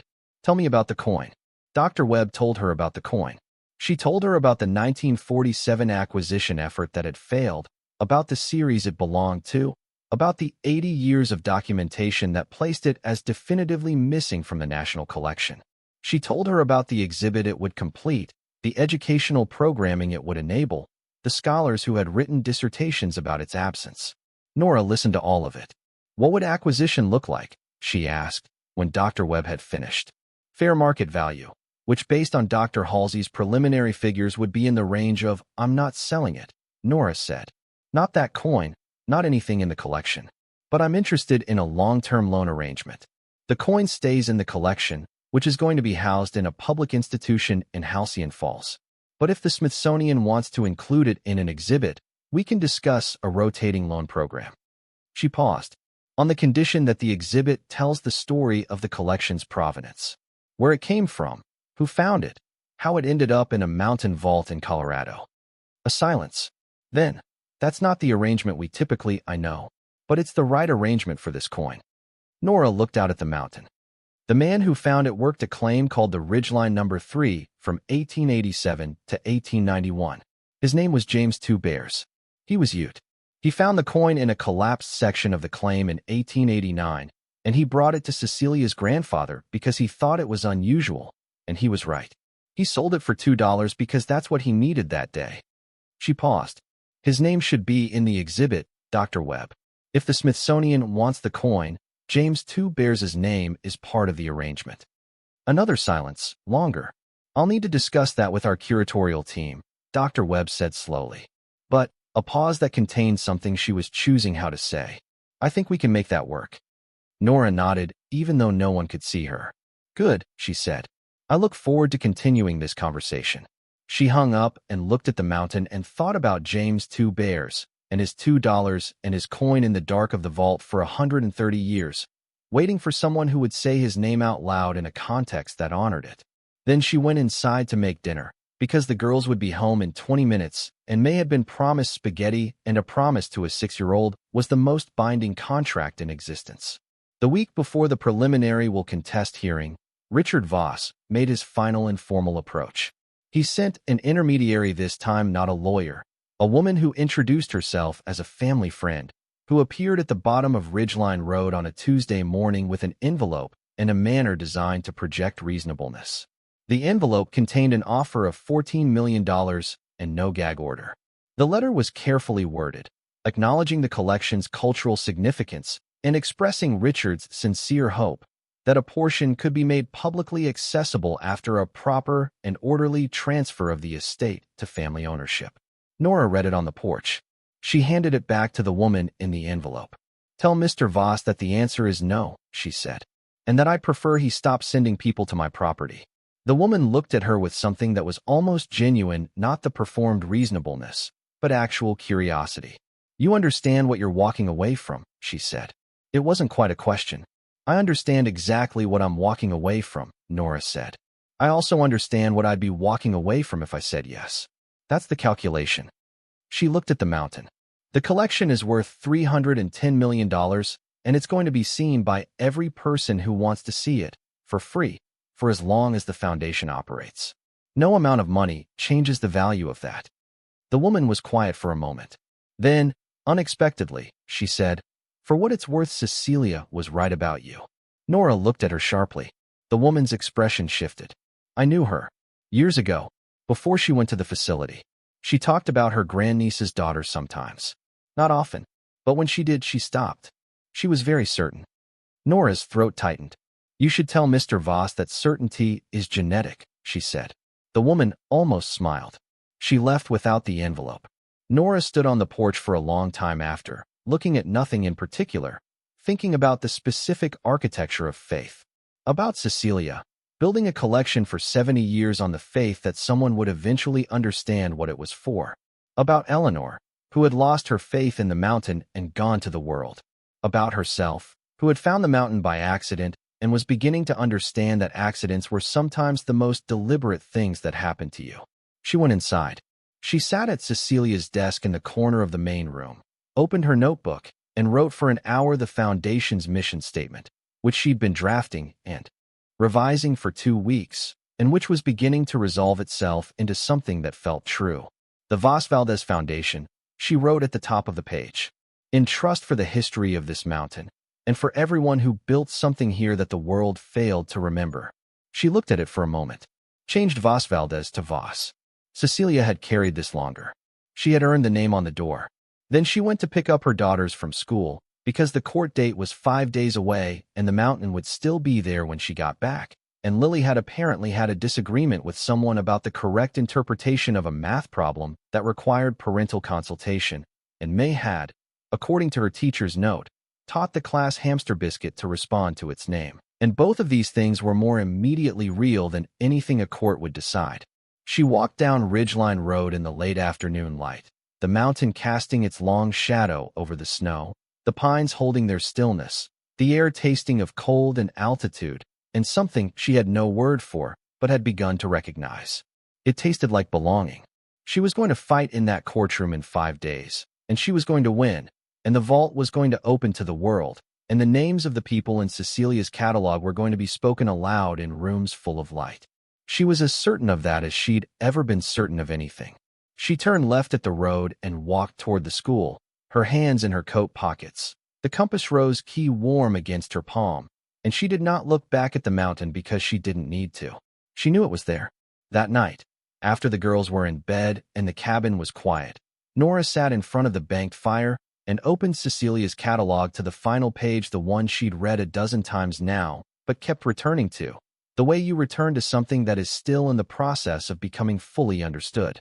Cecilia had written it in 2018, when she was 97 years old and living in the care facility in Denver with the mountain 4 hours away, and the vault sealed, and the key kept somewhere that Richard's lawyers had never been able to find, because Cecilia was still Cecilia even at 97. "I have been thinking lately about what it means to keep something safe," she had written. "Not just physically safe, though that matters, the humidity control and the seal and the darkness and the carefully regulated air, but safe in the other sense. Safe from the world's tendency to reduce what it doesn't understand to the value it can assign. The things in this vault are irreplaceable not because they are rare, though many of them are. They are irreplaceable because they are evidence. Evidence that people who the world dismissed and underpaid and overlooked built things and found things and made things that mattered. Evidence that beauty and knowledge and craft don't belong to the people with the most money. Evidence that the mountain gives its secrets to whoever is patient enough to look. I have been patient. I have been looking for 70 years. Now I am waiting for someone else to look. Someone who understands hunger in the bone-deep way, who has felt the particular cold of being told you don't belong in a space that was built for everyone. Someone who will open these doors not to take what's inside, but to give it back. If you are reading this, then you are that person. And if you are wondering whether you are enough, whether you know enough, have enough, are enough, I want to tell you what I have learned from 70 years of keeping faith with this mountain. The mountain doesn't ask if you are qualified. It only asks if you are present. If you are here, and you are paying attention, and you intend to do right, that is enough. That has always been enough. Do not let them tell you otherwise. Nora closed the catalog. She sat with the firelight for a long time. The mountain above her in the dark, the vault below her in the rock, the 2 sleeping girls in the rooms on either side, and she let the weight of it settle into something she could carry rather than something that crushed. She was present. She was paying attention. She intended to do right. 5 days until the courtroom. She was enough. She went to bed and slept without dreaming of ways out. And in the morning the mountain was still there, and the fire was still warm, and Lily was already up reading, and May was negotiating with the universe about whether school was strictly necessary on Wednesdays, and everything was exactly as impossible and exactly as real as it had been the night before. Which was to say, it was hers. All of it. Every impossible, real, extraordinary piece of it. Hers. The night before the hearing, Nora couldn't sleep. She lay on her back in the dark of the cabin bedroom and stared at the ceiling and went through it the way she'd always gone through difficult things methodically, component by component, the way you inventory a room before you know what any of the objects are worth. She thought about what Sandra had prepared. She thought about what Far would try. She thought about Judge Sano, who had denied the freeze motion with a precision that suggested she understood what kind of case she was managing, and she let that understanding be a small, steady thing she could hold on to. She thought about Cecilia. Not about the collection, not about the vault, not about the $310 million in gold and coins and paint and paper that lay below her in the mountain. She thought about the woman herself. The version of her that had existed in 1951 in a photograph outside this door, standing beside her sister with the angular, formidable look of someone who had already decided who she was. The version that had spent decades in this mountain acquiring things quietly, methodically, with the disciplined patience of someone playing a very long game. The version that had written, in the final pages of a field journal, about watching Eleanor's granddaughter from a great distance and deciding, with the certainty of someone who had been paying attention for 20 years, that she was the one. Nora thought about what it meant to be the one. Not special. Not chosen in the way fairy tales meant, not fated, not magical, not destined by some mechanism she didn't understand. Chosen in the specific, practical, legible way that Cecilia meant it. Observed, evaluated, found adequate to the purpose. Found to be someone who understood what the collection was for and could be trusted to act accordingly. That was all. That was everything. She got up at 4 in the morning and sat at the kitchen table with the compass rose key and a glass of water and the specific quiet of a cabin on a mountain in the middle of the night, and she let herself be afraid for exactly 1 hour. Let herself feel the full weight of what tomorrow meant. The courtroom and the lawyers and the judge and Richard Voss with his 3 attorneys and his inherited entitlement and his very real ability to complicate the next 2 years of her life, even if he ultimately lost. She let herself feel it, and it was large, and she did not collapse under it. At 5 o'clock, she put the fear down. Not a way down. The way you put something heavy on a table rather than carrying it. Still present, still real, but not in her hands anymore. She made coffee. She wrote in her notebook. She watched the mountain lighten through the kitchen window as the sun came up behind the eastern ridge, the snow on the upper slopes going from gray to pink to gold, and she remembered what Cecilia had written in the catalog. The mountain gives its secrets to whoever is patient enough to look. She had been patient enough to look. Whatever happened in that courtroom, that was already true. The vault was open. The collection was documented. The names in Cecilia's catalog had been read and recorded and cross-referenced and entered into legal filings and academic appraisals and institutional correspondence. James' 2 bears existed in the historical record now in a way he hadn't 2 months ago. The Da Herrera painting had been identified and the correspondence with the Smithsonian had begun, and Carla Morningstar had walked through the vault and determined which pieces needed to go home. These things had happened. Richard Voss's lawyers could not unhappen them. She carried that with her to court. The morning of the preliminary will contest hearing, Nora woke before the alarm. She lay in the dark of the cabin bedroom and listened to the mountain. Not to anything specific, not a sound she could name or a wind she could describe, but to the quality of the silence itself, which had become familiar to her over the past weeks in the way that all true silences become familiar once you stop being afraid of them. This one was steady, old, the silence of something that had been here before her and would be here after, and was not troubled by the events of today. She got up without waking the girls. She built the fire. She made coffee in the quiet kitchen with the copper pots above her head, the ones that had hung there through 37 years of sealed darkness and were now back in use, back in the light, as though the intervening decades had been a held breath and the cabin was only now, finally, exhaling. She sat at the kitchen table with her coffee and her notebook and the compass rose key, which she had taken to laying on the table in front of her in the mornings the way some people kept a photograph or a rosary, not for luck, not for ceremony, but as a reminder of the chain of hands it had passed through, and what each of those hands had understood when they held it. She wrote 3 things in her notebook. The first, Cecilia kept faith for 70 years. The second, the mountain does not ask if you're qualified. The third, do not let them tell you otherwise. Then she closed the notebook, finished her coffee, and went to get dressed for court. Sandra had arranged for them to arrive at the Denver courthouse together, driving down from Halcyon Falls in the early morning with 2 hours to spare. Nora sat in the passenger seat and watched the mountains become foothills, become the city's edge, become the city itself, and she thought about distance, how far she'd come, not just this morning, not just from the shelter, but from the version of herself who had sat on a cot in room 7 reading a letter about a woman she'd never met in a cabin she had no way to reach, thinking that the world had finished making room for her. Gerald Greer was waiting on the courthouse steps. He had brought, inexplicably and perfectly, a thermos of good coffee, which he distributed into paper cups with the quiet competence of a man who understood that small material acts of care were sometimes the only useful gesture available. Ruth Abrams was there too, having driven down from Halcyon Falls the night before, because she had decided she was going to be present for this, and no one had argued with her, because no one argued with Ruth Abrams about decisions she'd already made. Dr. Halsey was there. Dr. Anita Reyes was there. And behind them, to Nora's genuine surprise, a small group of people from Halcyon Falls, 8 of them, maybe 9, who had driven 4 hours in the early morning to stand on courthouse steps and drink Gerald's coffee and be counted. Among them, the old man from the Heritage Society meeting, the one who had stood up first and started clapping. His name, Nora had learned in the weeks since, was Albert Runningwater, and he was 78 years old, and his grandfather James Two Bears had found a coin in a collapsed mine shaft in 1889 and sold it for $2.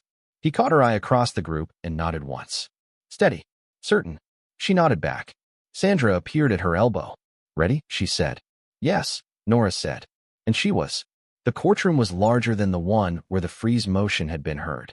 Judge Patricia Sano presided again, which Sandra had assessed as favorable. She had already demonstrated skepticism toward Richard's tactics, and her ruling on the freeze motion had been explicit enough that his lawyers would need to work harder to manufacture the appearance of legitimate concern.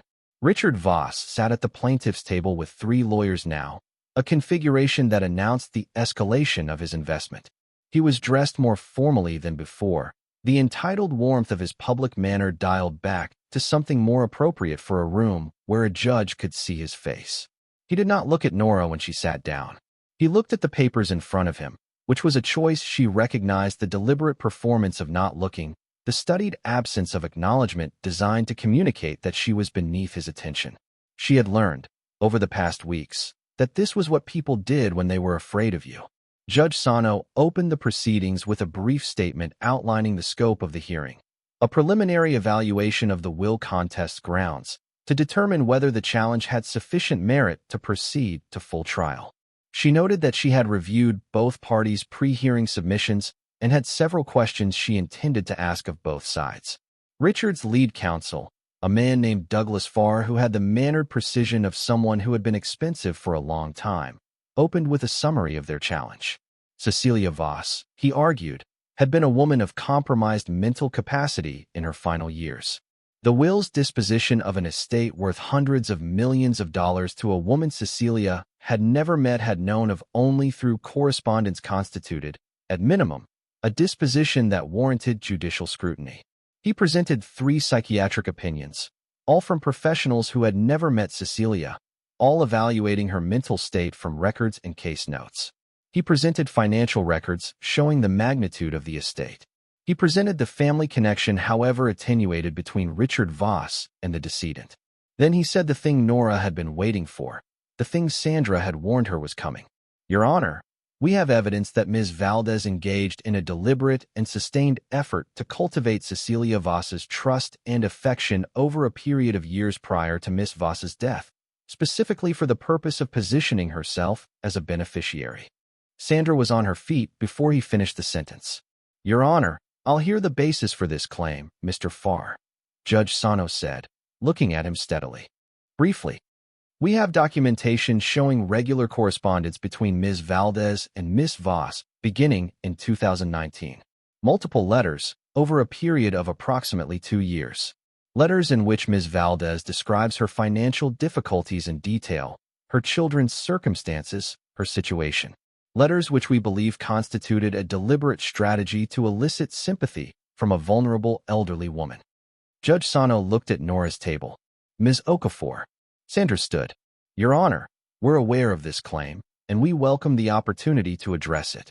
The correspondence Mr. Farr is referring to consists of 4 letters, not the sustained campaign he implies. They were initiated by Cecilia Voss herself. The first letter, dated March 2019, was a letter from Cecilia to my client. Cecilia wrote first. My client responded. That exchange, totaling 4 letters over a period of 18 months, was the entirety of their contact prior to Ms. Voss's death. She set a folder on the table. We have all 4 letters, including the original in Cecilia's handwriting that initiated the correspondence. We'd like to enter them into the record.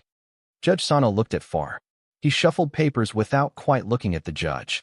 We were not provided with the initiating letter during discovery, because it was among Cecilia's personal effects at the care facility, Sandra said, which were part of the estate documentation that was provided to opposing counsel 3 weeks ago in the standard disclosure package. It's labeled, indexed, and cross-referenced in the estate file. A pause. Perhaps Mr. Farr's team would benefit from a more thorough review of the materials already in their possession. A very small silence. Judge Sano looked at Farr. He had the expression of a man who was recalculating in real time. Let's take a brief recess, the judge said. During the recess, Sandra walked Nora to a small room off the main corridor. She was controlled and deliberate, but there was something in her eyes that was close to satisfaction. That was the pivot, Sandra said quietly. He built his manipulation argument around a correspondence he assumed was one-directional. Once we establish that Cecilia initiated contact, the entire narrative inverts. She wasn't influenced by you, she chose you, proactively, specifically. Why did she write to me? Nora said. It was something she'd thought about many times in the past weeks, but always deferred, the way you defer the most fundamental questions until you're strong enough to sit with the answer. The letter explains it, Sandra said. She'd been following your teaching career through the local paper. You'd won a small award at district-level recognition, and they'd published a photograph. She recognized your grandmother's face in yours. She paused. She wrote to tell you about the cabin. Not directly, she was careful. She always moved carefully, but to open a door. To begin the conversation. Nora thought about a 98-year-old woman in a care facility in Denver, reading a small-town newspaper, recognizing a face across 70 years of separation, writing a letter in her careful, trembling hand to a daughter's daughter she'd watched from a great distance. Opening a door. She was making sure, Nora said. Yes. Making sure I existed. Making sure I was the person she thought I was. Yes, Sandra said. And your letters back to her, the way you wrote. The things you said confirmed it for her. You talked about the children. About the books you were reading. About what teaching meant to you. A pause. You told her once that you believed every child deserved access to a room where knowledge was treated as sacred. She quoted that line in the letter she left with Gerald. Sandra looked at her. She wasn't choosing randomly, Nora. She'd been watching for 20 years, and when she finally wrote to you, you confirmed everything she already knew. The recess ended. When proceedings resumed, Sandra called her first witness. Gerald Greer took the stand and walked the court through the estate file with the methodical thoroughness of someone who had maintained that file for 27 years and knew every page of it. He described Cecilia's mental acuity documented in annual legal consultations in which she had demonstrated consistent, detailed awareness of her estate, her wishes, and the specific reasons for each provision. He described her decision to update the will in 2021, 18 months before her death, at a time when her care facility's own records documented her as alert, oriented, and cognitively intact. He described the instructions she had left regarding the sequence of events after her death. The letter to be given after Nora saw the cabin, the catalog, the 4 binders, the specific provisions for the trust. These were not the instructions of a confused or easily influenced woman, he said. They were the instructions of someone who had been planning this for a very long time and was determined to get every detail right. Farr's cross-examination attempted to establish that Cecilia's eccentricity, her choice to live on limited means rather than access her wealth, constituted evidence of mental instability. Gerald answered each question with the patient precision of a man who had watched this argument fail twice in guardianship proceedings and knew exactly where its weaknesses were. "Mr. Greer," Farr said, "isn't it unusual for a woman of Miss Voss's wealth to choose the circumstances she chose in her final years?" "It is uncommon," Gerald said. "It is not irrational.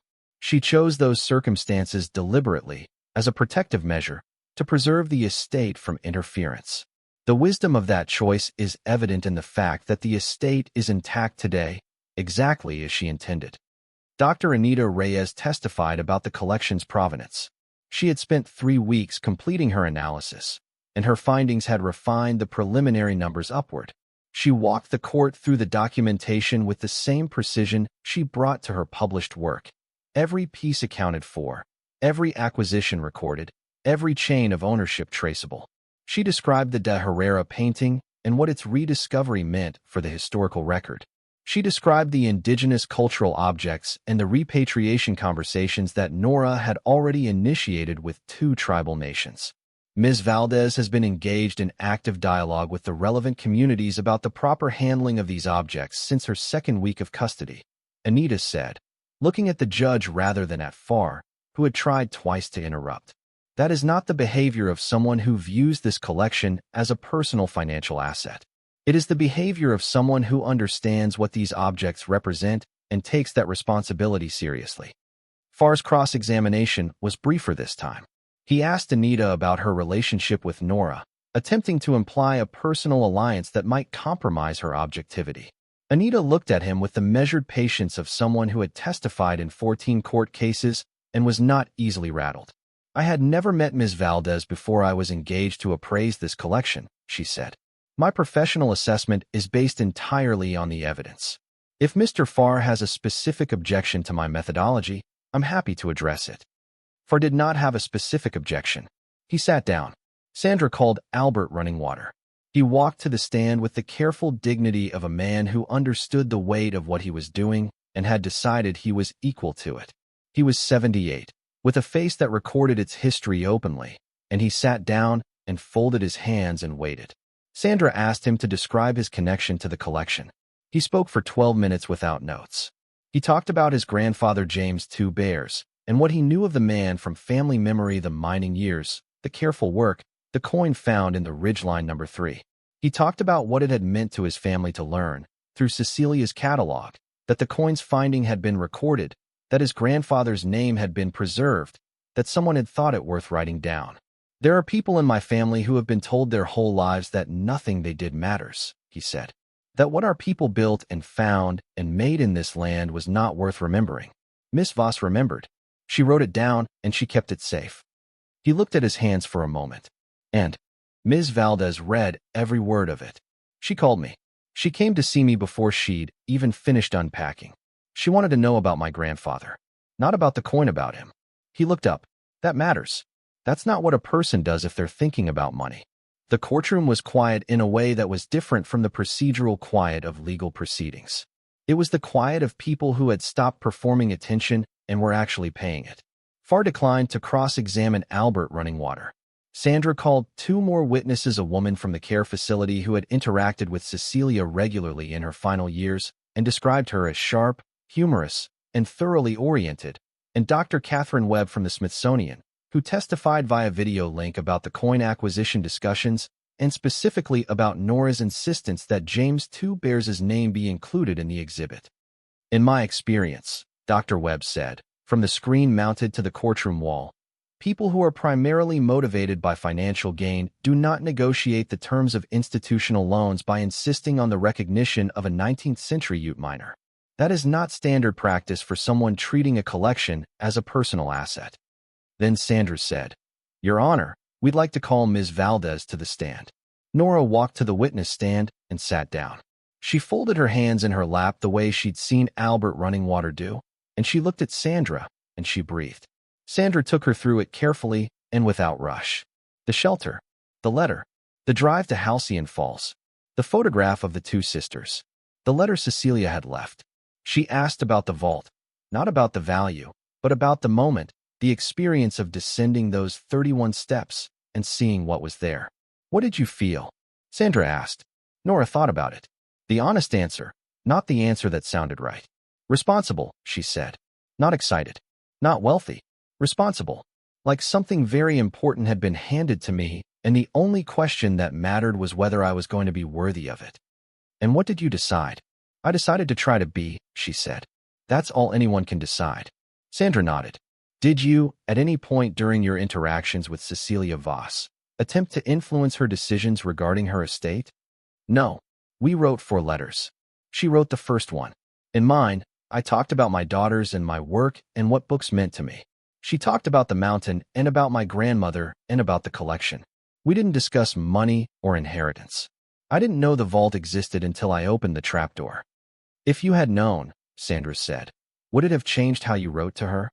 Nora looked at the courtroom, at Gerald with his thermos and his patient loyalty, at Ruth Abrams with her silver hair and her reading glasses, at Albert running water with his folded hands, at the small group from Halcyon Falls who had driven 4 hours to be counted. No, she said. What I told her was true. It would have been true regardless. Farr's cross-examination began with his most aggressive question. Ms. Valdez, you were living in a homeless shelter when you received this inheritance. Is that correct? Yes, she said. With $40 in your bank account. 43. A pause. He hadn't expected the precision. And now you stand to control a collection worth over $300 million. I stand to steward a collection worth $310 million, yes. On behalf of a public foundation that will make it accessible to anyone who wants to see it. If the court rules in your favor. Yes.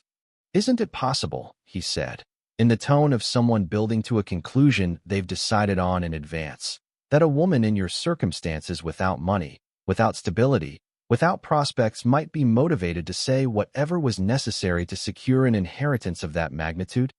Nora looked at him for a moment, not with anger, with something more measured and more final than anger. It's possible, she said. It's also possible that a man who spent years and significant legal fees attempting to have his elderly aunt declared incompetent so he could access her estate might be motivated to say whatever is necessary to claim an inheritance he was specifically excluded from. She paused. The question is which of us the evidence supports. Farr's jaw tightened. I'm asking about your motivations, Ms. Valdez, and I'm telling you about mine. I want to open that collection to the public. I want James II Bears' name in the Smithsonian. I want the Da Herrera painting in a room where a child from a poor family can stand in front of it and understand that beautiful things belong to them. I want to honor what Cecilia spent 70 years protecting. She looked at him steadily. If those are the motivations of someone running a con, then I'm not sure what an honest person looks like. Another silence. No further questions, Farr said. Judge Sano looked at both tables. I've heard enough for today's hearing, she said. I'll review the record and issue my preliminary ruling within 72 hours. Court is adjourned. The gavel came down.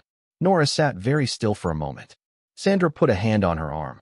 Around them, the courtroom began to move and murmur. 72 hours. She had held harder things for longer. She drove back to Halcyon Falls with Gerald and Ruth in the afternoon light, the mountains rising ahead of them as they left the city behind, growing taller and more present with every mile. The girls were with Mrs. Pickett, Ruth's daughter, who had offered to keep them for the day with the matter-of-fact generosity of a teacher who understood that some situations required the kind of practical support that couldn't be organized in advance. The cabin was quiet when Nora returned. She built the fire. She made soup. She sat at the kitchen table with Cecilia's catalog and read it again, not looking for anything specific, not preparing anything, just keeping company with the voice in those pages. She fell asleep in the chair before the girls came home, and woke to Lily covering her with the blanket from the bedroom, tucking it around her with the careful, serious attention of a child who had appointed herself responsible for making sure her mother was all right. Hi, Nora said. Hi, Lily said.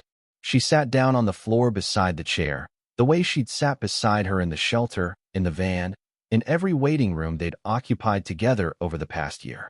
Did it go okay? I think so, Nora said. We'll know in 3 days. Lily nodded. She picked up the catalog from the table and looked at it. "Mom," she said, "what happens if he wins?" Nora looked at her daughter. The careful face. The old eyes. The 8-year-old who had carried too much with too little complaint and deserved better and was going to get it, one way or another, because Nora had decided that was what happened next. "Then we find another way," she said. "That's what we do." Lily looked at the catalog for a moment. Then she set it down and leaned her head against the arm of the chair, and Nora put her hand on her daughter's hair, and they sat like that in the firelight while May's voice drifted from the bedroom, telling herself a story in the specific, inventive way of 6-year-olds who treated their own imaginations as excellent company. 3 days. The ruling came on a Thursday morning, delivered to Sandra's email at 7:42 and forwarded to Nora's phone 11 seconds later. She was on the porch when it arrived, coffee in hand, the mountain in front of her, the sun just clearing the eastern ridge and turning the snow on the upper slopes into something incandescent. She looked at her phone. She looked at the mountain. She set the coffee down. She opened the email. Judge Patricia Sano's preliminary ruling was 11 pages. Sandra had flagged the relevant section. Page 8, third paragraph. Having reviewed all testimony, documentary evidence, and pre-hearing submissions, this court finds that the challenge to the will of Cecilia Margaret Voss does not meet the threshold required to proceed to full trial. The evidence of Cecilia Voss's mental competency is substantial, consistent, and uncontroverted by any professional who actually examined her. The evidence of undue influence is not only unsubstantiated but is contradicted by the documented facts of the correspondence between the decedent and the respondent, which was initiated by the decedent and which contains nothing to suggest manipulation of any kind.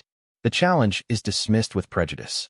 Furthermore, this court notes with concern the pattern of conduct exhibited by the petitioner over the years prior to the decedent's death, specifically the repeated legal attempts to establish guardianship that were rejected by multiple courts, and the accelerating nature of the current challenge relative to the decedent's death.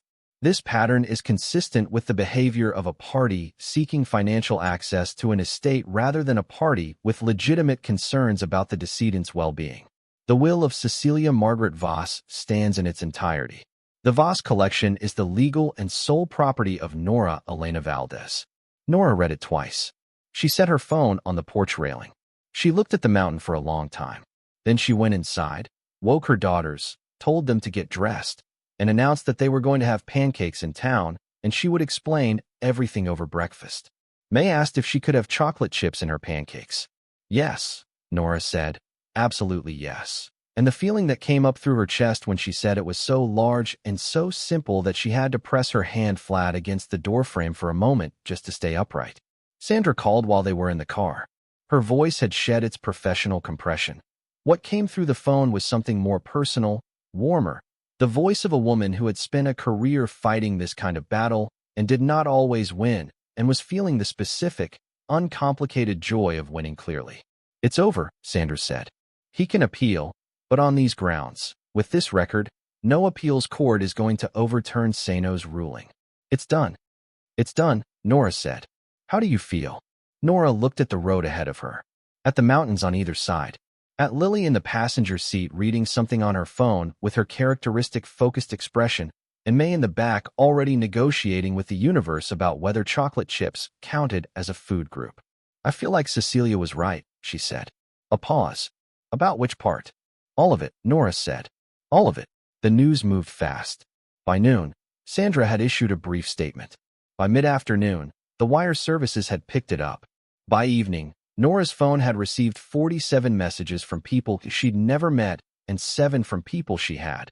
And Ruth Abrams had appeared at the cabin with a bottle of wine and the expression of someone who had been waiting to open it for 3 weeks. They sat on the porch in the cold with their coats on and their wine in mismatched mugs, because that was what the cabin had, and watched the mountain turn from gold to rose to purple as the sun went down behind the western ridge. "Cecilia would have liked this," Ruth said. "I think she was counting on it," Nora said. Ruth lifted her mug. Nora lifted hers. They drank. In the mountain silence, and the pines held their stillness, and somewhere below the cabin floor, in the dark and the cold, and the perfectly regulated air, $310 million worth of human history waited for the doors to open. The next 6 months were the hardest work Nora had ever done, and she had done hard work her whole life, and the comparison was not even close. The foundation took shape slowly, the way real things take shape, not in a single inspired moment, but in the accumulation of decisions made carefully one at a time, in consultation with people who knew what she didn't, revised in light of what she learned, revised again when the learning went deeper. Sandra structured the legal framework. Gerald managed the financial trust. Anita Reyes led the curatorial planning. Dr. Halsey oversaw the conservation assessment. Ruth Abrams, who turned out to have opinions about institutional design that were both strong and usually correct, served on the board of directors alongside Albert Running Water, Dr. Webb from the Smithsonian, and a woman named Carla Morningstar, who led the Tribal Cultural Affairs Office for one of the nations whose objects were in the collection. Carla had come to Halcyon Falls 2 months after the ruling, at Nora's invitation, and they had spent a full day in the vault together. Nora had given her unrestricted access. No lawyers present, just the two of them, moving through the cases, with Cecilia's catalog open between them. At the end of the day, Carla had said, "Some of these pieces need to come home." "I know," Nora said. "Tell me which ones." 12 objects were identified for repatriation. Nora transferred them with no financial consideration and no conditions. The Foundation's founding documents recorded each transfer with the full provenance Cecilia had documented, and each one was accompanied by a letter acknowledging that these objects had been held in trust imperfectly, in the wrong hands, in the wrong mountain, and that their return was not generosity but correction. Carla had read the letter and said, Cecilia understood this. She kept records because she knew someone would need them to do this right. She planned for everything, Nora said. Almost, Carla said. She looked at the vault around them. She didn't plan to be remembered, but she will be. The museum building took 4 months to design and another 8 to construct, built into the mountain alongside the cabin's original footprint, connected by an interior passage that preserved the experience of the descent while making it accessible and safe for public visitors. The architect was a woman from Denver who had grown up in Halcyon Falls and came back for the project with something in her face that Nora recognized, the look of someone returning to a place that had claimed them at a level they'd spent years trying to understand. The vault itself was preserved exactly as Cecilia had left it, accessible for research and conservation, but not for general public viewing, too delicate, too precisely managed. Instead, the museum was designed around it, drawing from the collection to create permanent galleries that told the story of the mountain, the mining era, the art, the maps, the history of the land, and the people who had moved across it over centuries. The centerpiece of the main gallery was a reproduction of Cecilia's catalog, every page, enlarged to reading size, mounted in sequence along one long wall. Every name she had recorded, every acquisition note, every story she had kept when the world had decided the story wasn't worth keeping. James Two Bears had a panel of his own, at the point in the catalog where his name appeared. His photograph, found in a county archive by Ruth Abrams, who had spent 6 weeks looking for it, showed a man in his 30s, squinting slightly in the mountain sun, holding something in his right hand that was too small to make out. He had died in 1921 in Halcyon Falls. He had been buried in the county cemetery in a section that had no markers until Albert Running Water arranged for a stone to be placed. Albert attended the stone laying with his children and his grandchildren. Nora was there. She did not make a speech. She just stood in the cold mountain cemetery while Albert's family gathered around the new stone, and she held the compass rose key in her coat pocket, and she thought about chains of hands and what it meant to carry something forward. The museum opened on a Saturday in October, 14 months after Nora had first stood on Ridgeline Road looking up at a sealed door. The line of people waiting to enter stretched from the museum entrance down the mountain path and around the first curve of Ridgeline Road. There were scholars who had driven from 2 states over, families from Halcyon Falls who had lived beside this mountain their whole lives and never known what it contained, children on school trips, elderly visitors who moved slowly and stopped often in front of photographs and read every word. There was a man who stood for a long time in front of the James Two Bears panel, long enough that Nora noticed him and moved to stand nearby, in case he needed something. He turned when he sensed her, and she saw that he was perhaps 50, with a face that tracked its history, and he was not crying, exactly, but something had happened behind his eyes that was close to it. "My great-grandfather knew him," the man said. He nodded at the photograph. Used to talk about the Ute man who found a coin in the Ridgeline mine. Said he was the most careful worker he'd ever seen, never missed a thing. He looked at the panel. Nobody wrote it down, though. Nobody thought it needed writing down. Cecilia did, Nora said. He looked at her. Something shifted in his expression recognition. Maybe, from the news coverage, or maybe something older than that. The recognition you feel in places where the right things have finally been done. Thank you, he said. She shook her head. Thanks, Cecilia. I mean for opening the door, he said. For letting people in. She didn't have an answer for that. She just nodded, and he went back to reading, and she moved through the gallery, stopping here and there, watching people encounter the mountain's history with the specific, unrepeatable freshness of first discovery. Lily was there, working as a junior volunteer guide, which she had insisted on and which had required Nora to negotiate with the museum's volunteer coordinator, a conversation that Lily had largely conducted herself with the focused efficiency of someone who had identified a goal and was pursuing it without sentimentality. She was 9 now. She had been in the Halcyon Falls school for almost a year. She had made 2 friends, which she described as sufficient, and had read 47 books, which she described as a slow start. May was there too, but May's day had been organized around the museum cafe, which had been stocked, at May's specific suggestion, with the kind of hot chocolate that had real cream in it, because May had said that people who came to see important things should also be able to get good hot chocolate, and no one had been able to argue with this. In the afternoon, there was a brief ceremony. Not a ribbon cutting. Nora had declined the ribbon cutting, because Cecilia had never been the kind of person who needed a ribbon to know when something was done. Instead, there was a gathering in the main gallery, in front of the catalog wall, where Nora stood with Albert Runningwater and Carla Morningstar and Ruth Abrams and Gerald Greer and Sandra Okafor and Dr. Halsey and Dr. Reyes and Dr. Webb on video from Washington, and about 200 people who had come to be present for the beginning of something. Nora did not prepare a speech. She had thought about preparing one and then decided against it, because the most true things she had to say were not things she'd found by preparing.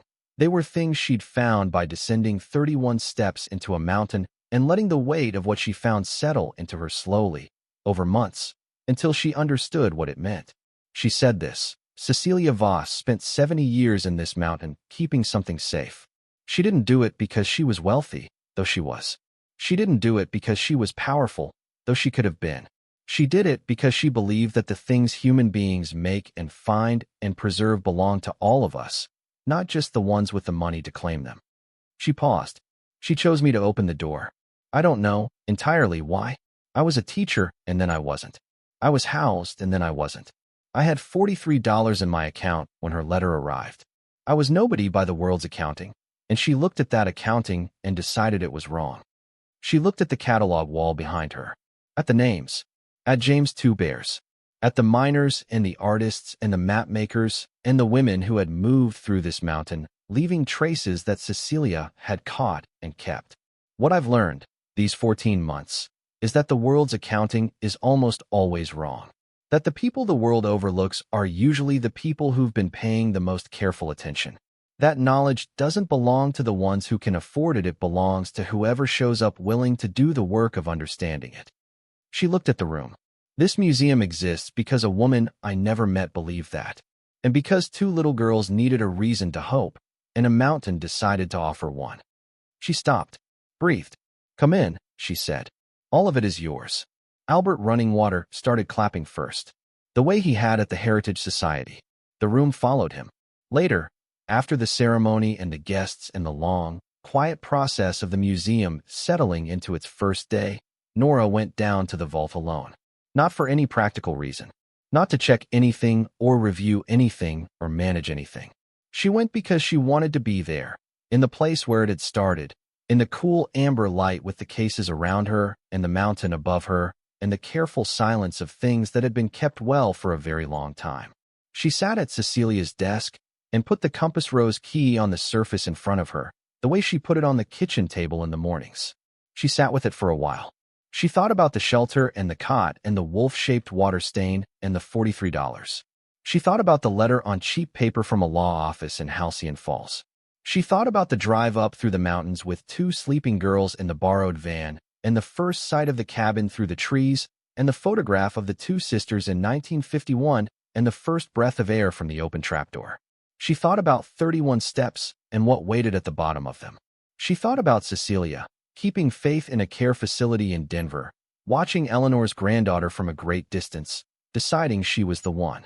She picked up the compass rose key, held it in her palm, the brass worn smooth by the hands that had carried it before her, the compass rose head pointing in all directions at once, the way a real compass does, toward every possible true north simultaneously. She had been so afraid, in those first days, that she wasn't enough, that the weight was too much, that the world would find a way to take it back, the way the world always seemed to find a way to take things back from people who had nothing to begin with. But the world had not taken it back, and the weight had not crushed her, and the mountain had not asked if she was qualified. It had only asked if she was present. She was. She set the key back down on the desk. She looked at the vault around her, the gold in its cases, the coins on their velvet trays, the Da Herrera painting at the far end with the small woman at the forest's edge looking up at the peak, and she felt something she had no word for yet, something that was made of gratitude and grief and responsibility and love and the specific, particular wonder of being the person who happened to be in the right place at the right time and understood, finally, what that meant. It didn't mean she was lucky. Luck was what happened to you. This was what you chose. When you held on. When you descended. When you kept the faith with something that deserved it. She stayed in the vault for half an hour. Then she climbed the 31 steps, locked the door behind her, walked through the museum where the last visitors of the first day were still moving through the galleries, stopping, reading, discovering, and came out into the October evening air of Halcyon Falls, Colorado. The mountain was turning gold in the last light. The pines were still.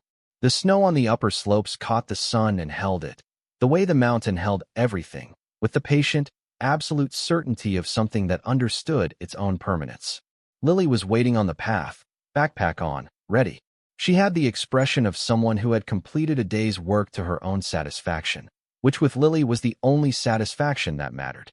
May was beside her, slightly sticky from the hot chocolate, holding a drawing she'd made in the museum cafe of the James Two Bears panel, rendered in crayon with the interpretive boldness of a 6-year-old who understood that the important thing about a portrait was getting the feeling right, not the face. Ready? Lily said. Yes, Nora said.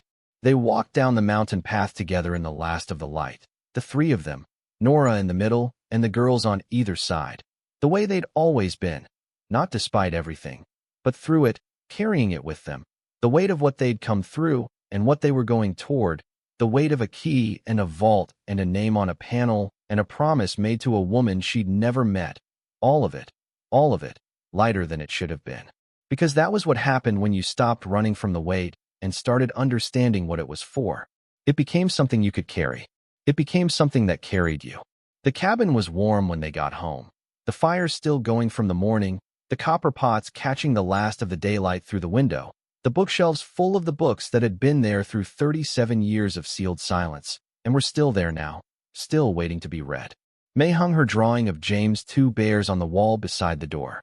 Lily set her backpack down and went to the bookshelf and pulled out the field journal Cecilia's, the one with the entries in the back, the one she'd been reading since the first morning in the cabin and had returned to many times since. Nora made dinner. She stood at the stove in the kitchen that smelled like cedar and old copper and the soup she was making, and she listened to the sounds of her daughters in the rooms around her, Lily turning pages, May explaining the drawing to an audience of her own invention, and she listened to the mountain above her, steady and old and unhurried, and she listened to the vault below her, the silent, faithful dark where the collection waited for tomorrow's visitors, and the day after that, and the year after. That in all the years of open doors that were coming. She was 34 years old. She had $43 in her account when all of this began. She had 2 daughters who were braver than she deserved, and a mountain that had chosen to trust her, and a woman she'd never met who had spent a century keeping faith with the belief that knowledge belonged to everyone. She was not lucky. She was something better than lucky. She was the person Cecilia had been waiting for. She stirred the soup. Outside, the first stars were coming out over the mountain, the high-altitude stars that were sharper and closer than city stars, as though the sky had been brought down to a more personal distance, as though it were paying attention. She thought about all the people who would walk through the museum doors tomorrow, and the day after, and the day after that.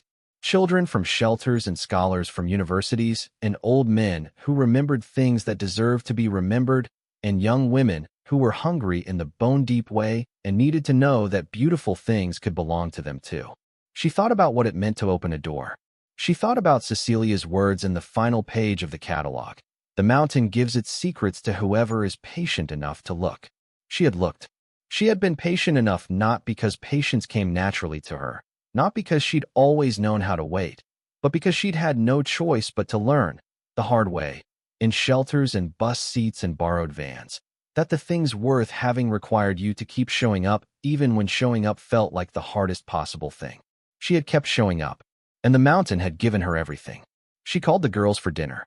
They came, Lily setting the field journal down with the care of someone returning something precious to its place, May arriving at a run with the drawing still in her hand, wanting to tell Nora about a decision she'd made regarding its permanent location on the wall. They sat at the kitchen table, the three of them, and ate soup in the firelight, and outside the mountain held the stars and the snow and the silence of 10,000 years, and below the mountain floor the vault sat in its perfect dark, patient and whole, waiting for morning. The compass rose key lay on the table between them, the way it always did now, pointing in all directions, toward every true north at once. In the weeks that followed the opening, letters arrived. Not legal letters, not institutional correspondence, not the careful professional communications she'd become used to navigating. Personal letters, on regular paper, some of them handwritten, some typed, and printed with margins that weren't quite even. They came from people who had read about the museum in the news coverage, or who had visited and wanted to say something afterward, or who had been following the case since the early days and had something to tell her now that it was over.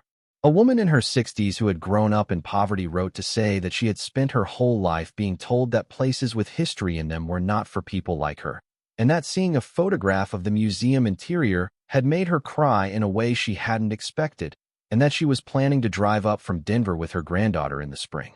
A retired schoolteacher from a town 2 hours away wrote to say that she had ordered a copy of Cecilia's catalog for her school's library, and that her students were using it as a primary source document for a local history project, and that 2 of her students had identified ancestors in the mining records who they hadn't known about before.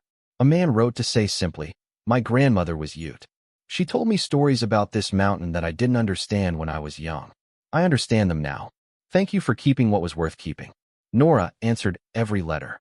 Not quickly. The foundation work was enormous. The ongoing legal and financial management of an institution of that scale required more hours than the day technically contained, and she had 2 daughters, and a cabin, and a mountain, and a vault full of things that needed tending, but she answered them. Because Cecilia had answered her letter, even from a care facility in Denver at 98 years old, and that answer had changed everything, and she understood now what it meant to be the person who wrote back. One letter stopped her entirely. It was postmarked from a town in New Mexico, and it was written in the careful handwriting of someone who had not written many formal letters in their life, but was trying to get this one right. The person wrote that they were 71 years old, and that their grandmother had been a painter. Not a famous painter. A woman who had painted the mountain landscapes of the Southwest in the 1940s and 1950s, who had sold her work for very little because the galleries did not open their doors to women who looked like her, and who had died in 1978 believing that her paintings had been lost when she moved and could not take everything with her. The person had seen a photograph in the news coverage of the museum's opening. In the background of the photograph, barely visible, there was a landscape painting in one of the display cases. They had stared at that photograph for a long time. They had sent it to an aunt who was 89 and who remembered their grandmother's work. The aunt had called them, crying, and said, "That's hers. I would know it anywhere." Nora read this letter 3 times. Then she went down to the vault and stood in front of the painting. The person had described a landscape of the southern mountains at dawn, the light coming in at a low angle across sandstone and pine, rendered with a specificity that spoke of someone who had sat in that exact place at that exact hour and looked until they understood what they were seeing. She pulled Cecilia's catalog. She found the entry.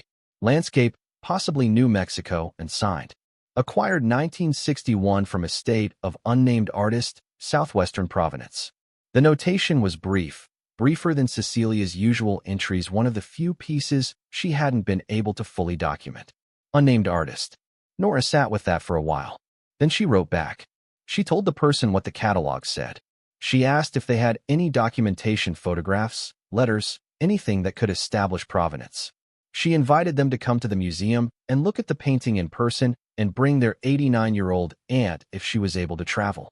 3 months later, a woman named Elena Sandoval sat in a wheelchair in front of that painting for 20 minutes, her granddaughter beside her, both of them not speaking, and then Elena said the name of the woman who had painted it, her grandmother, who had been called Rosa by everyone who loved her, and Nora, standing to one side, wrote the name in the margin of the catalog. Rosa, and signed no more. These were the things the money couldn't measure. These were the things Cecilia had understood when she'd spent 70 years in the dark keeping what the world had decided wasn't worth keeping. The world was almost always wrong about that. Nora had learned to trust the correction. A year after the opening, Nora sat on the cabin porch in the October morning with her coffee and her notebook and the compass rose key, the way she sat every morning now, taking the measure of the day before the day fully arrived. The mountain was the same as it had always been, patient, old, indifferent in the way that is not coldness, but is simply the scale of things that have been here longer than any individual life can compass. Below her, the museum was already receiving its first visitors of the day, a school group from Denver that had been scheduled for months, 60 third graders who would spend the morning with Lily, who was now a full junior. Docent with her own tour route and a binder of notes she had compiled herself and which were, by all accounts, extremely thorough. May had claimed the cafe. She had opinions about the hot chocolate that had only deepened with time. Nora's phone buzzed. A message from Carla Morningstar. The ceremony for the return of the last of the 12 pieces is confirmed for next month.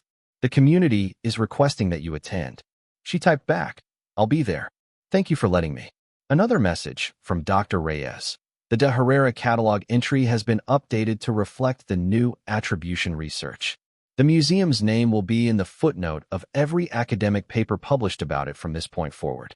She put the phone down, looked at the mountain.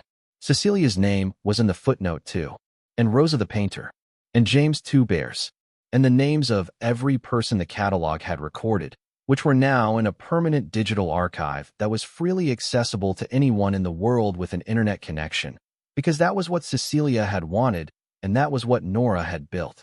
She opened her notebook to the page where she'd written, the morning of the hearing, the 3 things she needed to remember. Cecilia kept faith for 70 years. The mountain does not ask if you are qualified. Do not let them tell you otherwise. She read them. She closed the notebook. Then she went inside to wake her daughters, because the school group would be arriving in an hour and Lily needed to eat breakfast before she started tour guiding, a fact that Lily reliably forgot in her focus on the day's objectives, and that Nora reliably remembered, because that was the arrangement between them, had always been the arrangement, the one who forgot and the one who remembered, and neither of them would have it any other way. The mountain held the snow on its upper slopes, the way it always did in October. The vault below the museum floor held the collection in its perfect dark, the way it always had. The compass rose key sat on the kitchen table, pointing in all directions. And the doors were open. The doors were open, and they were not going to close again. Thank you so much for watching until the end. If you love this story, check out the other videos on your screen now. I think you'll really enjoy them. And don't forget to subscribe if you haven't already. See you in the next story.